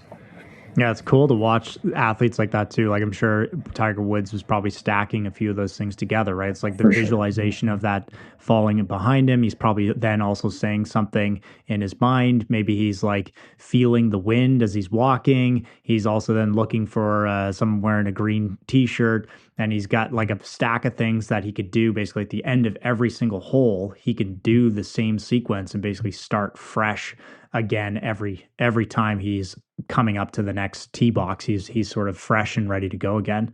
This seems like a silly question, but of the Olympic group right now, is it pretty much a guarantee that everyone at that level is using one or multiple tools? Yeah, I would think so. It seems like I would hope so, right? Obviously, high performers, it'd be beneficial for them to do that. I would guarantee that there's probably some, I don't want to say outliers out there, but there's probably some people out there that maybe inherently have developed these skills or had them from some sort of life experience that maybe don't even have a great realization that they're utilizing them at the level that they are, and through having a conversation, they'd probably be like, oh, that's like a skill. That's like a teachable skill. Like I just kind of do that. Or that was just kind of my perspective on things, right? Because someone told me this when I was young, or I had this experience or whatever, right? But yeah, I would imagine any high performer really in any element of life, whether it's inside athletics or in the world of business or anything else, they would be utilizing multiples of these skills, right? Whether they consciously are doing it or not, right? But obviously, if we do bring some awareness to it, the cool thing is we might have had something that we naturally did. That's great. We have the potential to even make that better, right? And to even improve upon that skill. It's like your experiential skill of doing these things on the floor and then going the levels deeper of understanding why they work and how they work. Would, again, a question that seems redundant, but would you consider it a non-negotiable for a high performer to have a few of these tools? Yeah, I would think so. Again, there's probably some people that have made it really, really far without any acknowledgement of them. And again, that's cool. That's great. It's everyone's got a different path and a different story. But the part that I would say is non-negotiable is no matter how good you are, you always have to have the recognition that you can improve and get better. Even the best players in the world know this, right? Sidney Crosby knows that even at his peak that there was still room for an improvement, and that's why he continued to work so hard, right? Yeah. I would say it's non-negotiable in the way of you never want to eliminate that resource from yourself to improve and get better, right? We always want to keep that opportunity open. So acknowledging that these skills or tools would be helpful in some capacity is just an acknowledgement of our ability, of our opportunity to always get better. We will never max out on any one skill or thing in our life, right? There's always room for growth, which might seem overwhelming maybe for some people in some situations, but I think with the right perspective, it's really should be seen as a gift. That's sort of open-minded, open to growth. What are elite athletes actually struggling with that most people don't see? You know what? I would honestly say for this one, it's not that they wouldn't see it, but they'd be surprised by it, is probably confidence, right? Yeah. And I think people just make the assumption that, if you're playing in the NHL or you're playing in the CFL or you're playing in the NFL or you're playing, any of these major league sports, that you're this ultra confident person at all times and nothing rattles you or shakes you. And you have this ultimate belief in yourself that you're going to be successful and you're just so resilient that you can get through any scenario without even batting an eye. Couldn't be further from the truth. All the athletes that I've worked with, no matter what level they're at, confidence has always come into the discussion at some point. Imposter syndrome, believing if they really deserve the opportunity, if they really feel that they're good enough, right? Or if they belong, if they can do it. It's we're all kind of the same in that regard, right? Like it'd be surprising to see people's reactions, obviously, to be like, what, that person is struggling with their how does that make any sense? I think would be a lot of people's reaction, right? Because they see these people, almost on a pedestal in a very high regard, right? And they forget that at the end of the day, we're all just humans just trying to figure it out. And that the same things that make us nervous or question ourselves are the same things that make professional athletes nervous and question themselves, right? It's there's a human element to all of it, right? And none of us are exempt from that, no matter what high performer we are in what area of our life, right? Whether that's I've seen it in the business world too, and really in everything, right? Just a quick interruption before we keep going. I want to quickly mention our sponsor, Whoop. One of the things AJ and I have been talking about throughout this episode is awareness. Awareness of stress, recovery, performance, and how your body is actually responding. That's exactly why I like Whoop. I use one, and I have most of my clients use one as well. It gives you real data about recovery, sleep, strain, resting heart rate, HRV, and overall readiness so you can make better decisions instead of just guessing.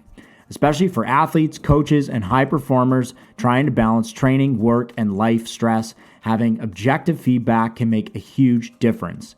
You can get a free Whoop device and 1 month free using the link in the show notes. Now, let's get back into the episode.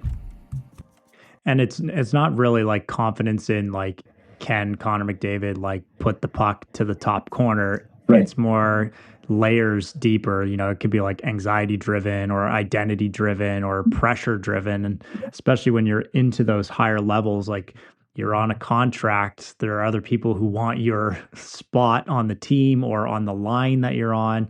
And so there's always these underlying pressures of like, you have to rise to the identity or rise to the performance in order to stay where you are or move further up. So even though it's not maybe like a consciously spoken thing, subconsciously they're like, well, I got to keep performing, otherwise I'm going to lose my contract, my line position or my team position. So it's always something these guys are thinking about in terms, and even with like, injuries, right? It's like how certain guys will and girls obviously will deal with like fear of injury as a pressure point of not, can I stick the triple flip? It's, can I continue to train and perform and remain at this level for long enough to get myself to that big competition? Yeah, for sure. And it's part of that, what's kind of really related to that is, we're going to have outcome-based goals and process goals, right? And we're always really trying to reinforce the process-based goals with athletes, right? And because the outcomes, there's always going to be some sort of element that's outside of our control with an outcome, right? We're competing against, the outcome is I want to win the game or I want to win the Stanley Cup. Well, cool. Yeah, there's 31 other teams that want to win the Stanley Cup, and we have no control over how they prepared, how they studied, how they trained, how they practiced, how they took care of themselves, right? There's an element of that outcome that's not under our control, which makes it very hard for us to guarantee that we're going to be successful with that outcome, right? So we always want to put a lot of value into the process. What are the things under our control, our daily habits, our routines that we've and how we're handling those things outside of, or that are under our control, that have a positive influence on us hopefully reaching those outcomes one day, right? But the tough part is, so that's what exists in a perfect world. We do that. But then the tough part is, like you said, this pressure comes in because if you're an athlete on any level now, even starting when you're ridiculously young, every conversation is only based around the outcomes. Everyone's perception of you, judgment of you is only based on the outcomes, right? Everyone's thing is, oh, does this person deserve another contract? I don't know. How many goals did they score? Yeah. Right? It has nothing to do with their process, right?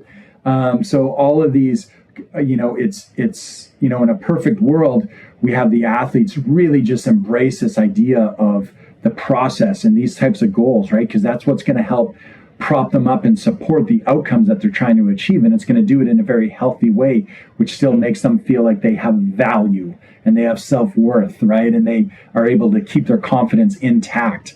But the tough part is we're constantly, the measuring stick that we use is almost always outcome based, right? So it does bring this element of pressure, like you said, that people are feeling, whether it's from ourselves, from fans, from media, from coaches, from management, from scouts, from anything like that, is there's just a ton of emphasis put on these outcomes, right? Which makes it very challenging for us to find a healthy balance in there.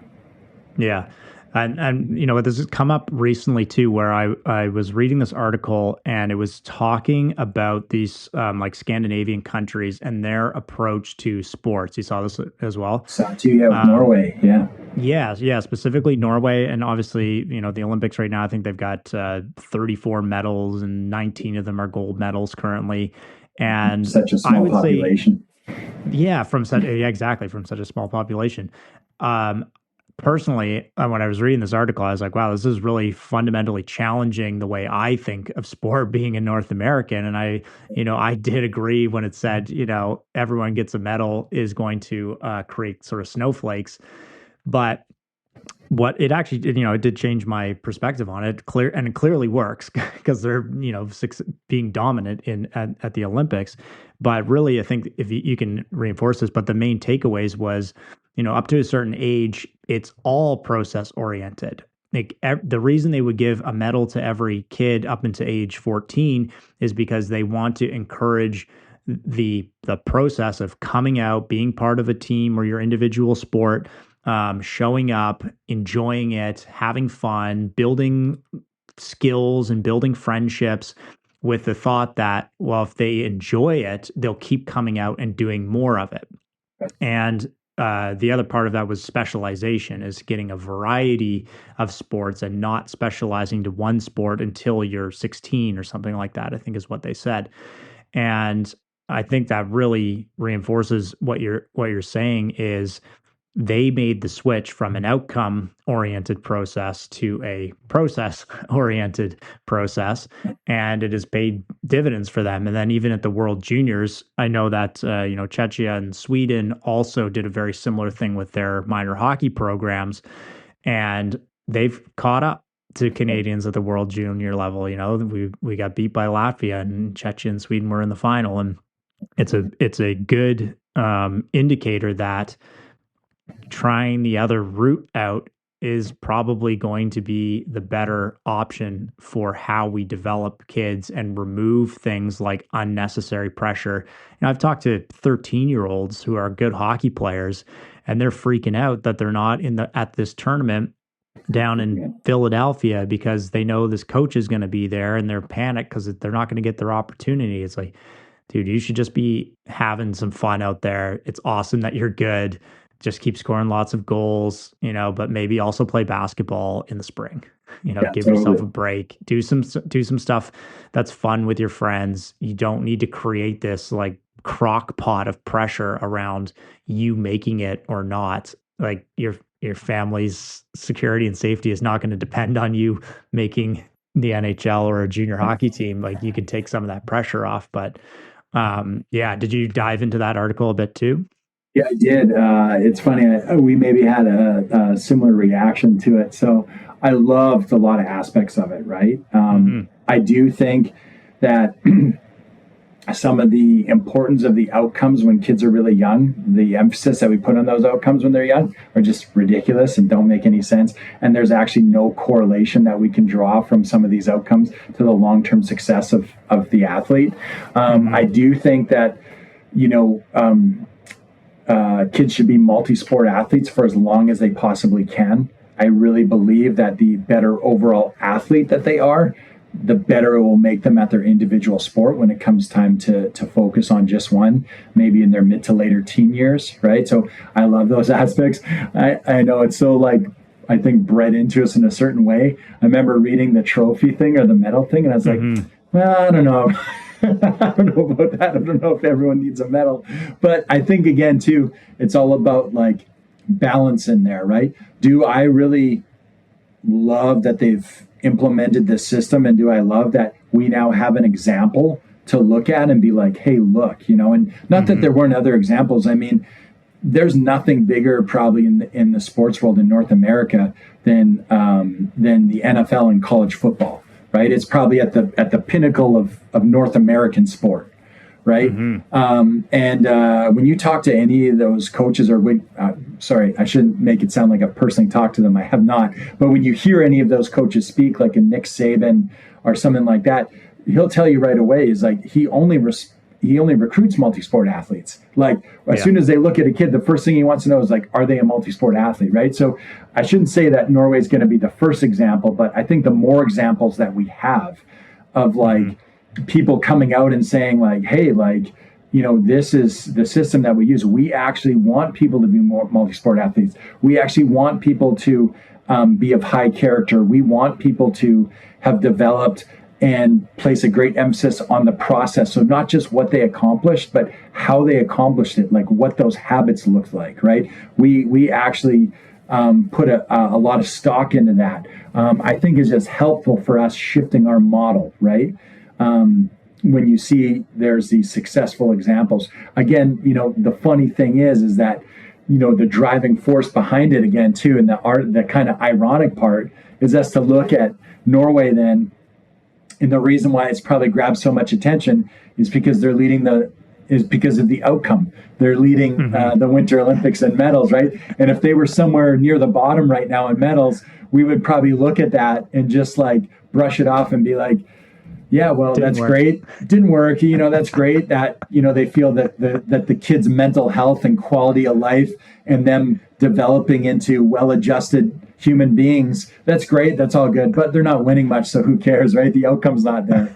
So it's kind of ironic that that's hilariously ironic, you know, that the outcome was what kind of spurred the interest and attention on the process that they're following. Right. But I do at the end of the day, think that's good. I'm happy it's being recognized and it's starting to show up in more places than one.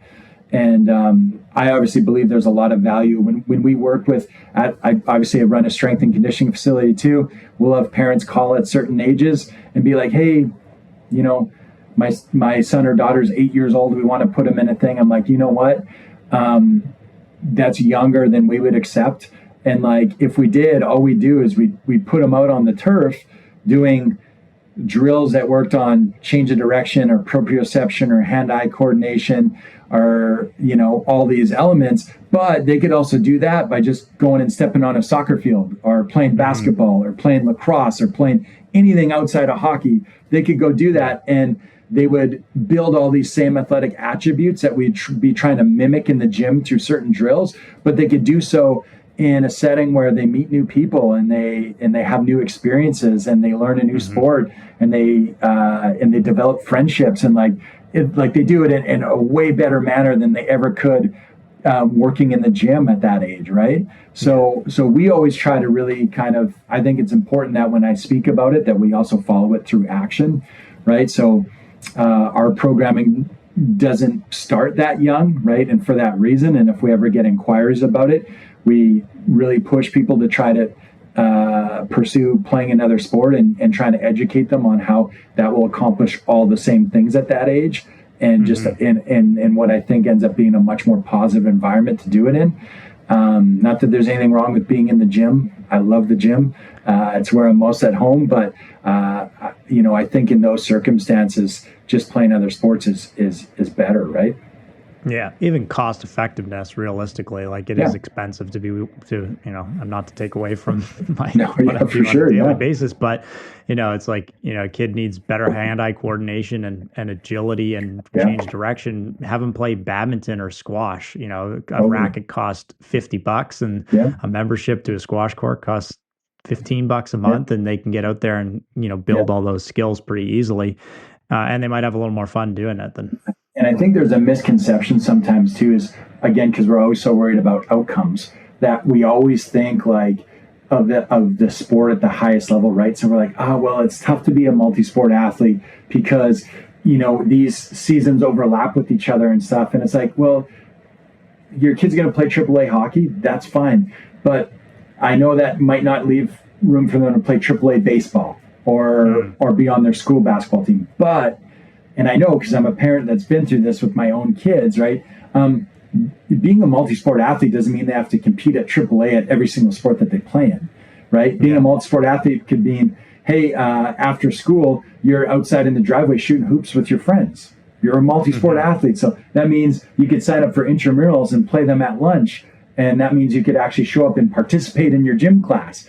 And that, you know what I mean? Or you could go get a membership to your community club down the street, and you could go there, or even go to an open tennis court in summer and play tennis with your friend. You know what I mean? Like, it doesn't, sometimes we think of it in the context of like, oh, well, everything has to be very structured and very organized. Just being out to go play and do those things as well also helps you become a multi-sport athlete. If you're playing pickup basketball with your buddies, you're still working on change of direction and hand-eye coordination and all these things, right? And maybe they're doing it in their free time when they can, because they can't play on their high school basketball team and AAA hockey at the same time because of conflicting schedules. That's cool. You know what I mean? You can still find other ways to incorporate that in. Mm-hmm. Yeah, you could. I think another parent who's got a son who's sort of, early teens. I heard him, a friend who's a friend of mine, but he mentioned this, that he's saying, his kid is really, really athletic and could probably pick any sport and go really far with it.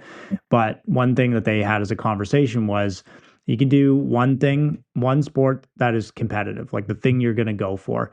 You should also do one thing that is for fun with friends. So not all your buddies are going to be AAA at anything, but you're going to want to be hanging out with them and doing something with them. So what's something they like doing that you want to do with them? And then what's something that's like new or fun? So you're going to try a different sport out this year. What's it going to be? It's going to be swimming. Okay, great. So we're going to get you into swimming.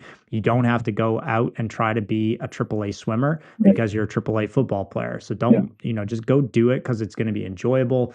It's going to be something new and interesting. You're going to meet different people. So if you kind of get that balance in an annual cycle of like, keep your focus. That's fine. But you got to do these other two things too, because you got to build a well-rounded person and not just the worst is when, I remember as a kid, there was a guy who's specialized in baseball. And, he'd play intramural soccer, and that guy would get picked last because everyone's like, well, he's the baseball guy. He doesn't know what to do with his feet. He's not playing soccer with us. And when we go to play pickup basketball after school, like, he's the baseball guy. He doesn't know how to shoot a basketball. It's just like, that's pretty isolating. Just because you're good at a sport, you want to still be able to enjoy, your time as a kid and not put yourself in such a singular box. Yeah, no, I love that. That's a great advice there. You have one thing you're competitive at, one thing with your friends, and one thing new. I love that. That's great advice. What do strength coaches and sports coaches misunderstand about mental toughness? I think what they probably misunderstand the most is that, like most things in life, it has to be dealt with eventually. So what I mean by that is that, again, there's this fine balance, or there can maybe be these kind of muddy waters to try to navigate, because people will look at something on the sports side and be like, hey, I got to be mentally tough. I got to block stuff out.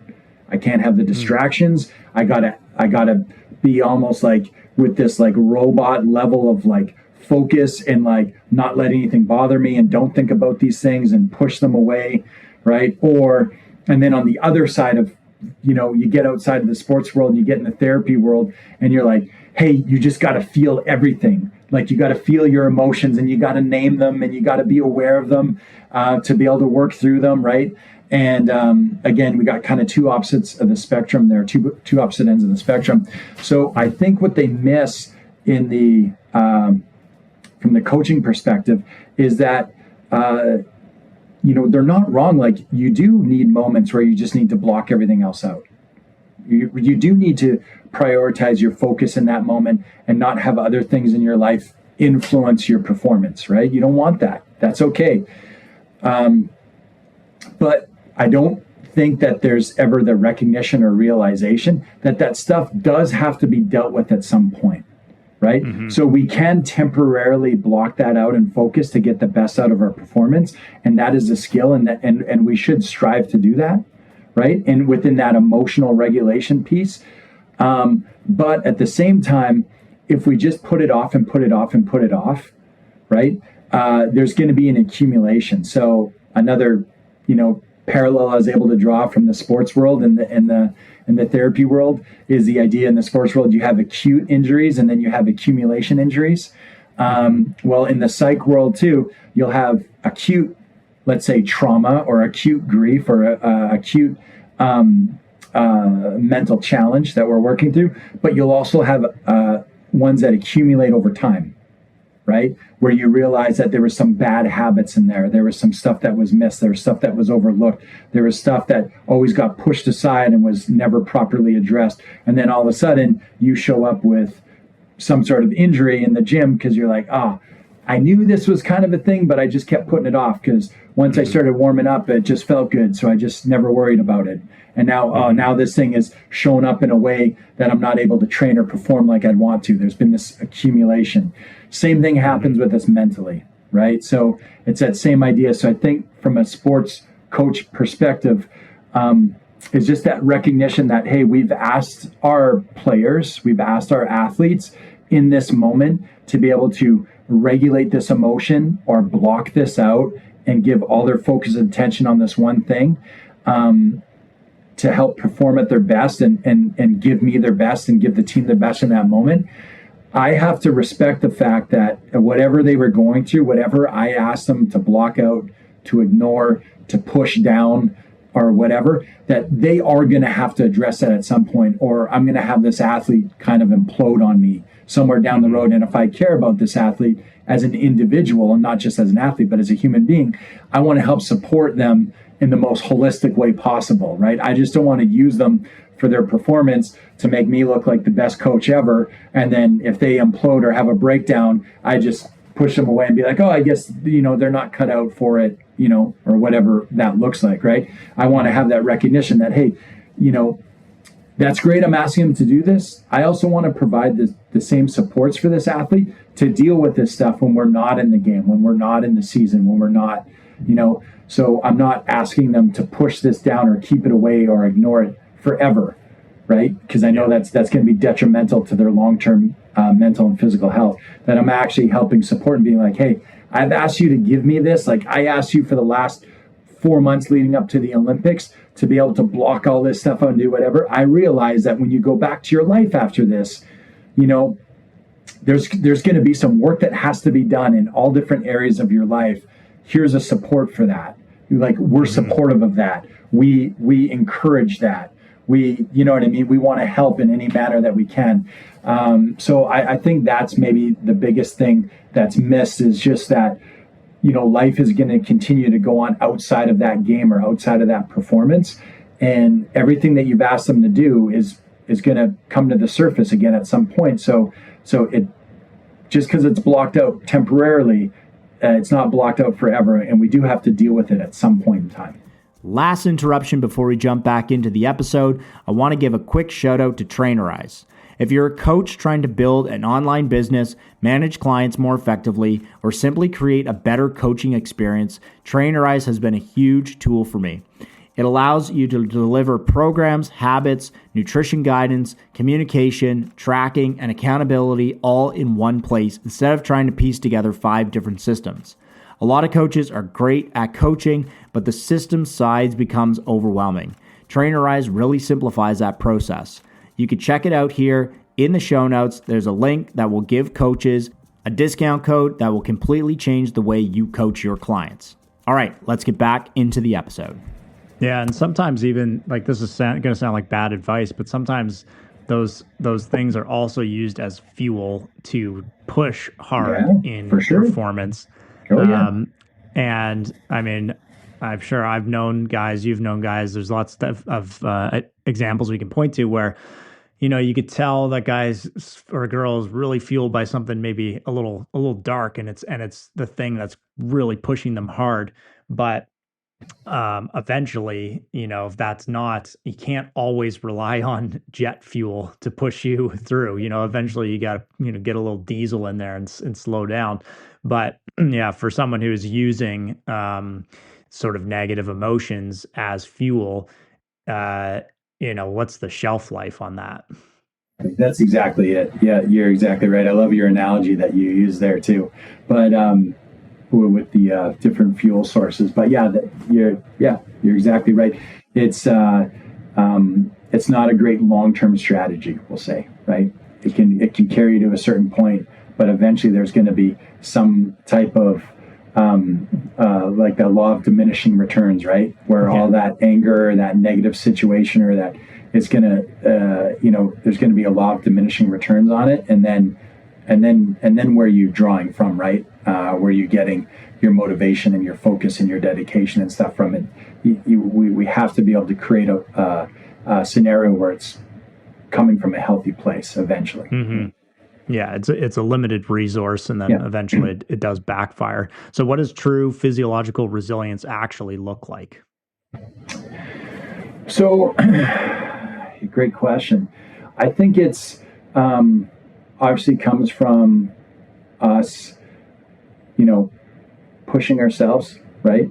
And creating evidence for ourselves that we're able to do hard things, right? And I think it's done, though, in a calculated way, right? The word stress probably carries a very negative connotation to it nowadays when we look at it physically, mentally.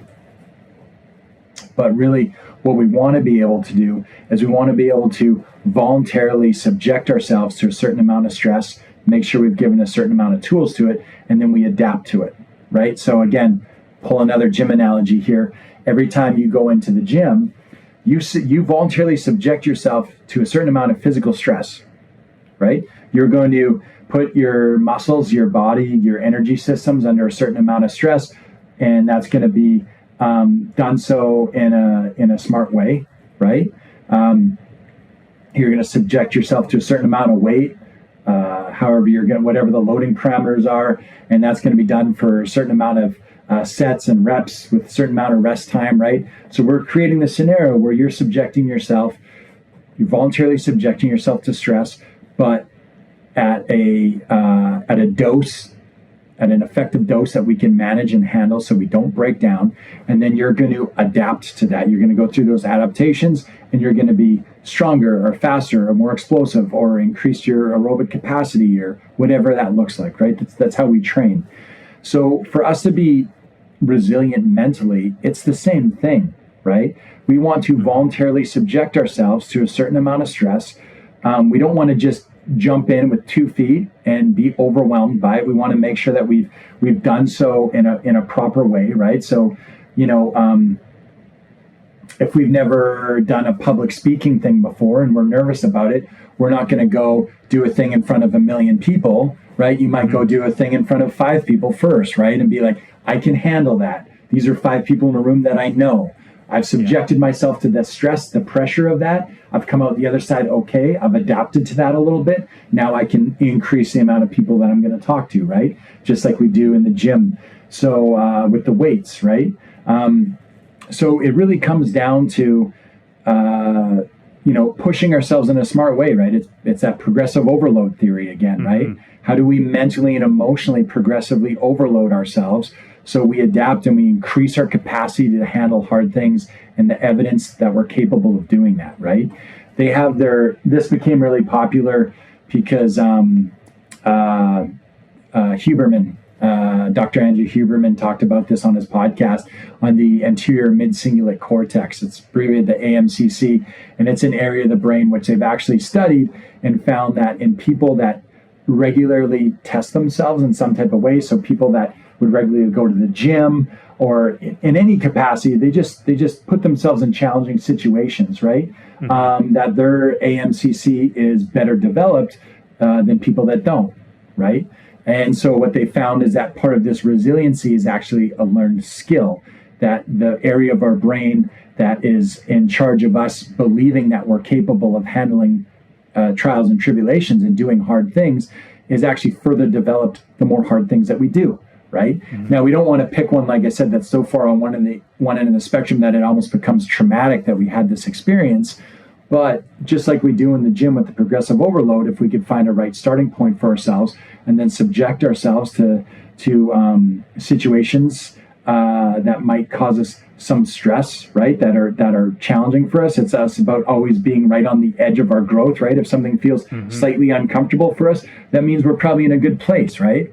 And really, so that's how that resilience, that's what it looks like. That's how it's developed, right? Is by us not being afraid of those moments, right? And and just making sure then, so we have conversations, we talk about stuff, we developed tools to help regulate ourselves in those moments. So I can be right on the edge of my comfort zone and still show up and still follow through on it, because I can utilize a breathing technique to help calm myself, or I could use a grounding technique, or I could talk to myself in a positive way, or use a visualization, or I have communication and talks with people like this, where I openly talk about this stuff, so I could get my prefrontal cortex online, seeing that this scary thing, that there's a solution, that there's a way for me to navigate this challenge and work my way through it, right?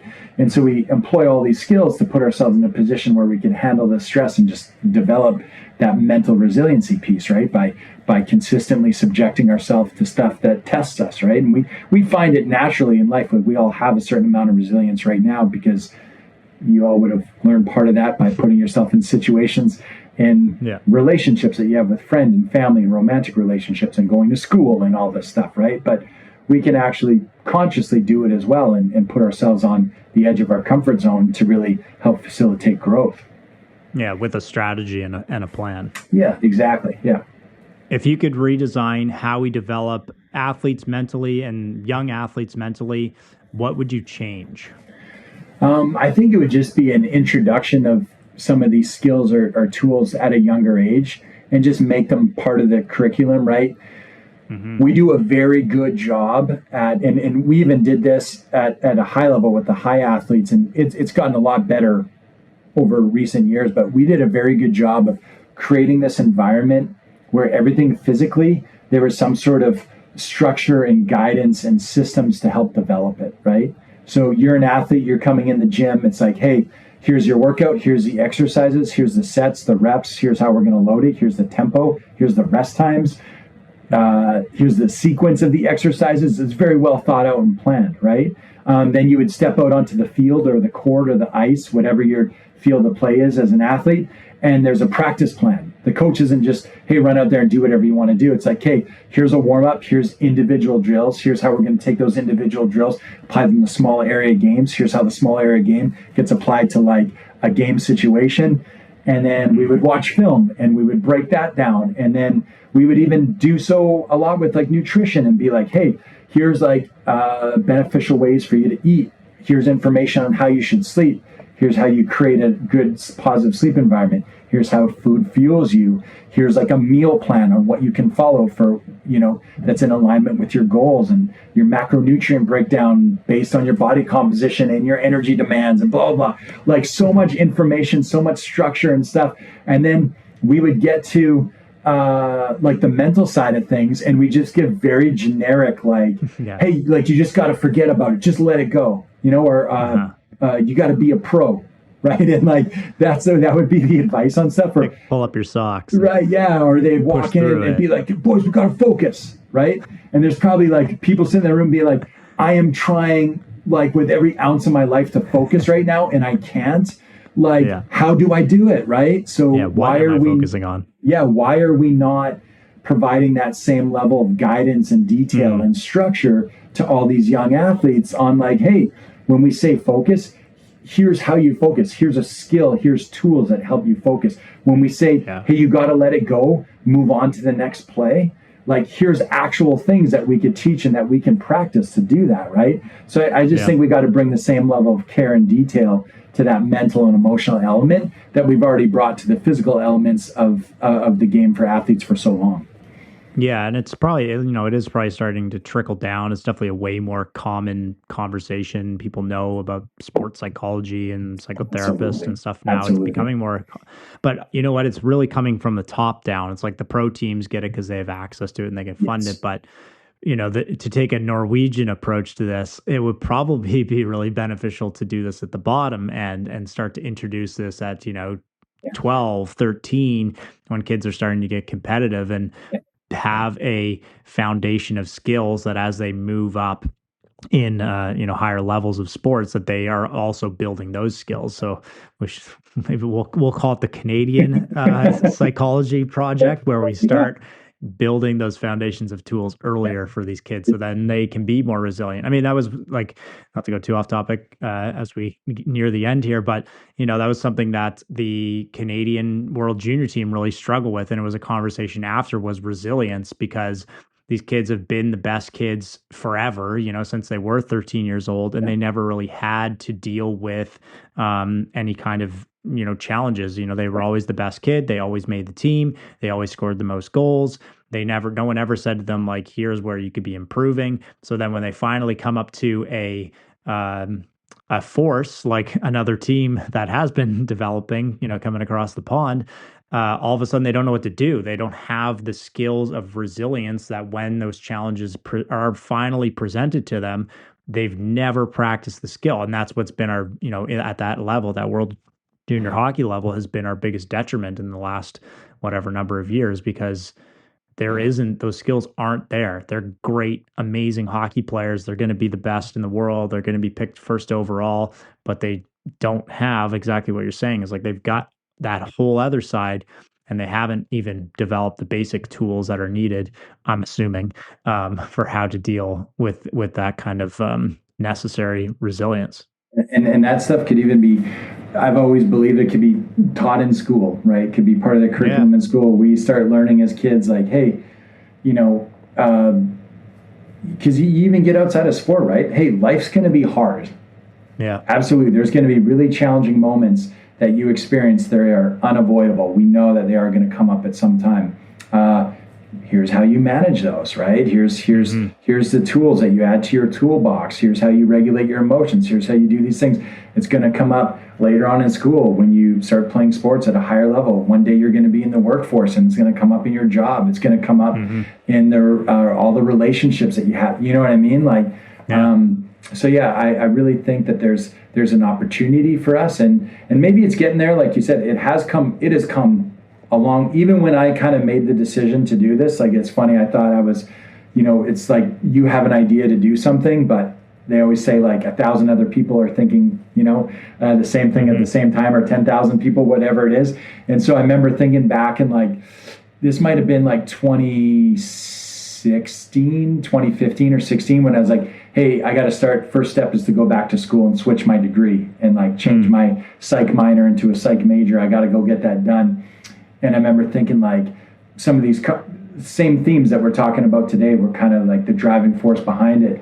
And then when I look at to where we are now, I feel like that whole thought process I have is no longer like even an original idea or thought process. Like, there's so many people that were obviously thinking the same thing. Teams, organizations, associations, individual people, where now it has become a lot more prevalent. A lot more people are using the resources. A lot more people are learning about it and talking about it, which is awesome, because that's obviously the goal, right? But yeah, it's come ever since I decided to do that. That was maybe, I guess, like 10 years ago now, when I decided to start taking the first steps to make that change to where I look at it now.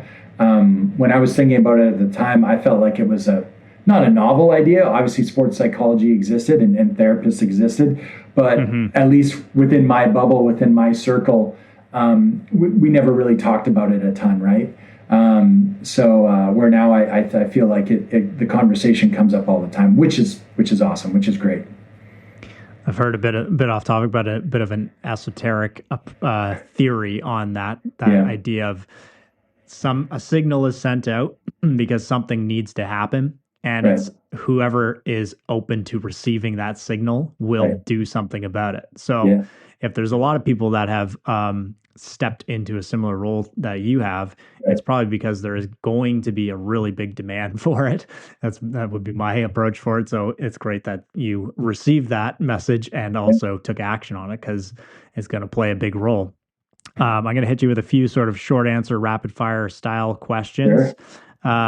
What would you say is the most common mental pattern you see in competitive athletes?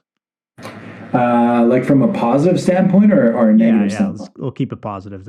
I love that. Yeah, I think the most common one that I would see in athletes from a positive standpoint, that's a good question. would the most common one be? Sorry, I just ruined the rapid fire here by slowing this down. We'll edit it out. Yeah, I would say the most common one out of people that are high performers is probably just their belief in themselves. It's a deeper conversation onto how that was developed and where it came from. But yeah, simply just the belief that they're capable. What's the most misunderstood trait in high performers? This is going to sound kind of counterintuitive to what I just said, but again, I think that the most misunderstood thing is that they're all confident, right? Yeah. And that they don't struggle with confidence yet. One thing every strength coach should understand about mental health. I think just how much of opportunity that they have to influence it in a positive way, right? So we could see it as an extension of our responsibility and just an acknowledgement of we have a real opportunity to have a positive influence in that regard, and we should take that seriously.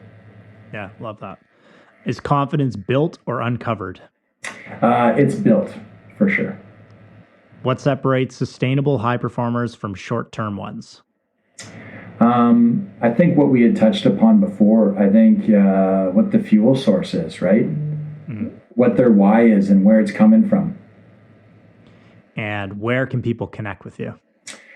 I do a terrible job at this. A lot of people tell me all the time. I'm not active enough on social media and stuff, and I'm trying to give more avenues for people to reach out and connect. But by email, it's AJ Zeglen at invictuspfp.com. That would also be my website, which is really just a landing page, but my email and phone number are on there. I also, as far as social media platforms, I'm on LinkedIn and Instagram are the two that I'm on. Not as active as I should be, but like I said, I'm working on that. So you could send a direct message through either of those. And also both those will have my number to call or my email to reach out that way. Well, we learned today, if you email, it's going to lead to a phone call. So start there when you want to connect with AJ. Absolutely, it will, yeah. Awesome, man. Well, thank you so much for taking the time, spending this with me, sharing your knowledge, and hopefully helping some people out with their mental game. Yeah, thanks for having me, man. I appreciate the opportunity. I was really excited when you reached out because, like I said, ever since we first met when you moved to Winnipeg, I've followed you ever since, just through your social media and stuff. Always had a ton of respect for what you do. Love the way the content that you put out and just your views on stuff. And so when you asked me to be part of this with you, I was like, oh, awesome. I hold this guy in such a high regard. I love the opportunity to jump on his podcast and speak with him. Well, thanks so much, AJ. I really appreciate it. Yeah, anytime. Thanks for tuning in to today's episode. What stood out to me in this conversation with AJ was how much of performance really comes back to awareness, relationships, and the ability to regulate ourselves under pressure. Whether you're an athlete, coach, parent, or just someone trying to navigate stress and perform at a high level in everyday life, there was a lot in this episode that applies far beyond sport. If you enjoyed this episode, it would mean a lot if you share it with a friend, post it to your story, or left a 5-star review on Spotify or Apple Podcasts. That really helps the podcast grow and helps more people find these conversations. You can connect with AJ through Invictus Performance, Instagram, or LinkedIn, and you can find all the links and show notes in the episode description. Big thanks to our podcast sponsors, Whoop, ATP Labs, Cala Red Light, Bioptimizers, and Trainerize. You can take advantage of all those discount codes in the show notes in the episode description. Thanks for listening, and we'll catch you on the next episode.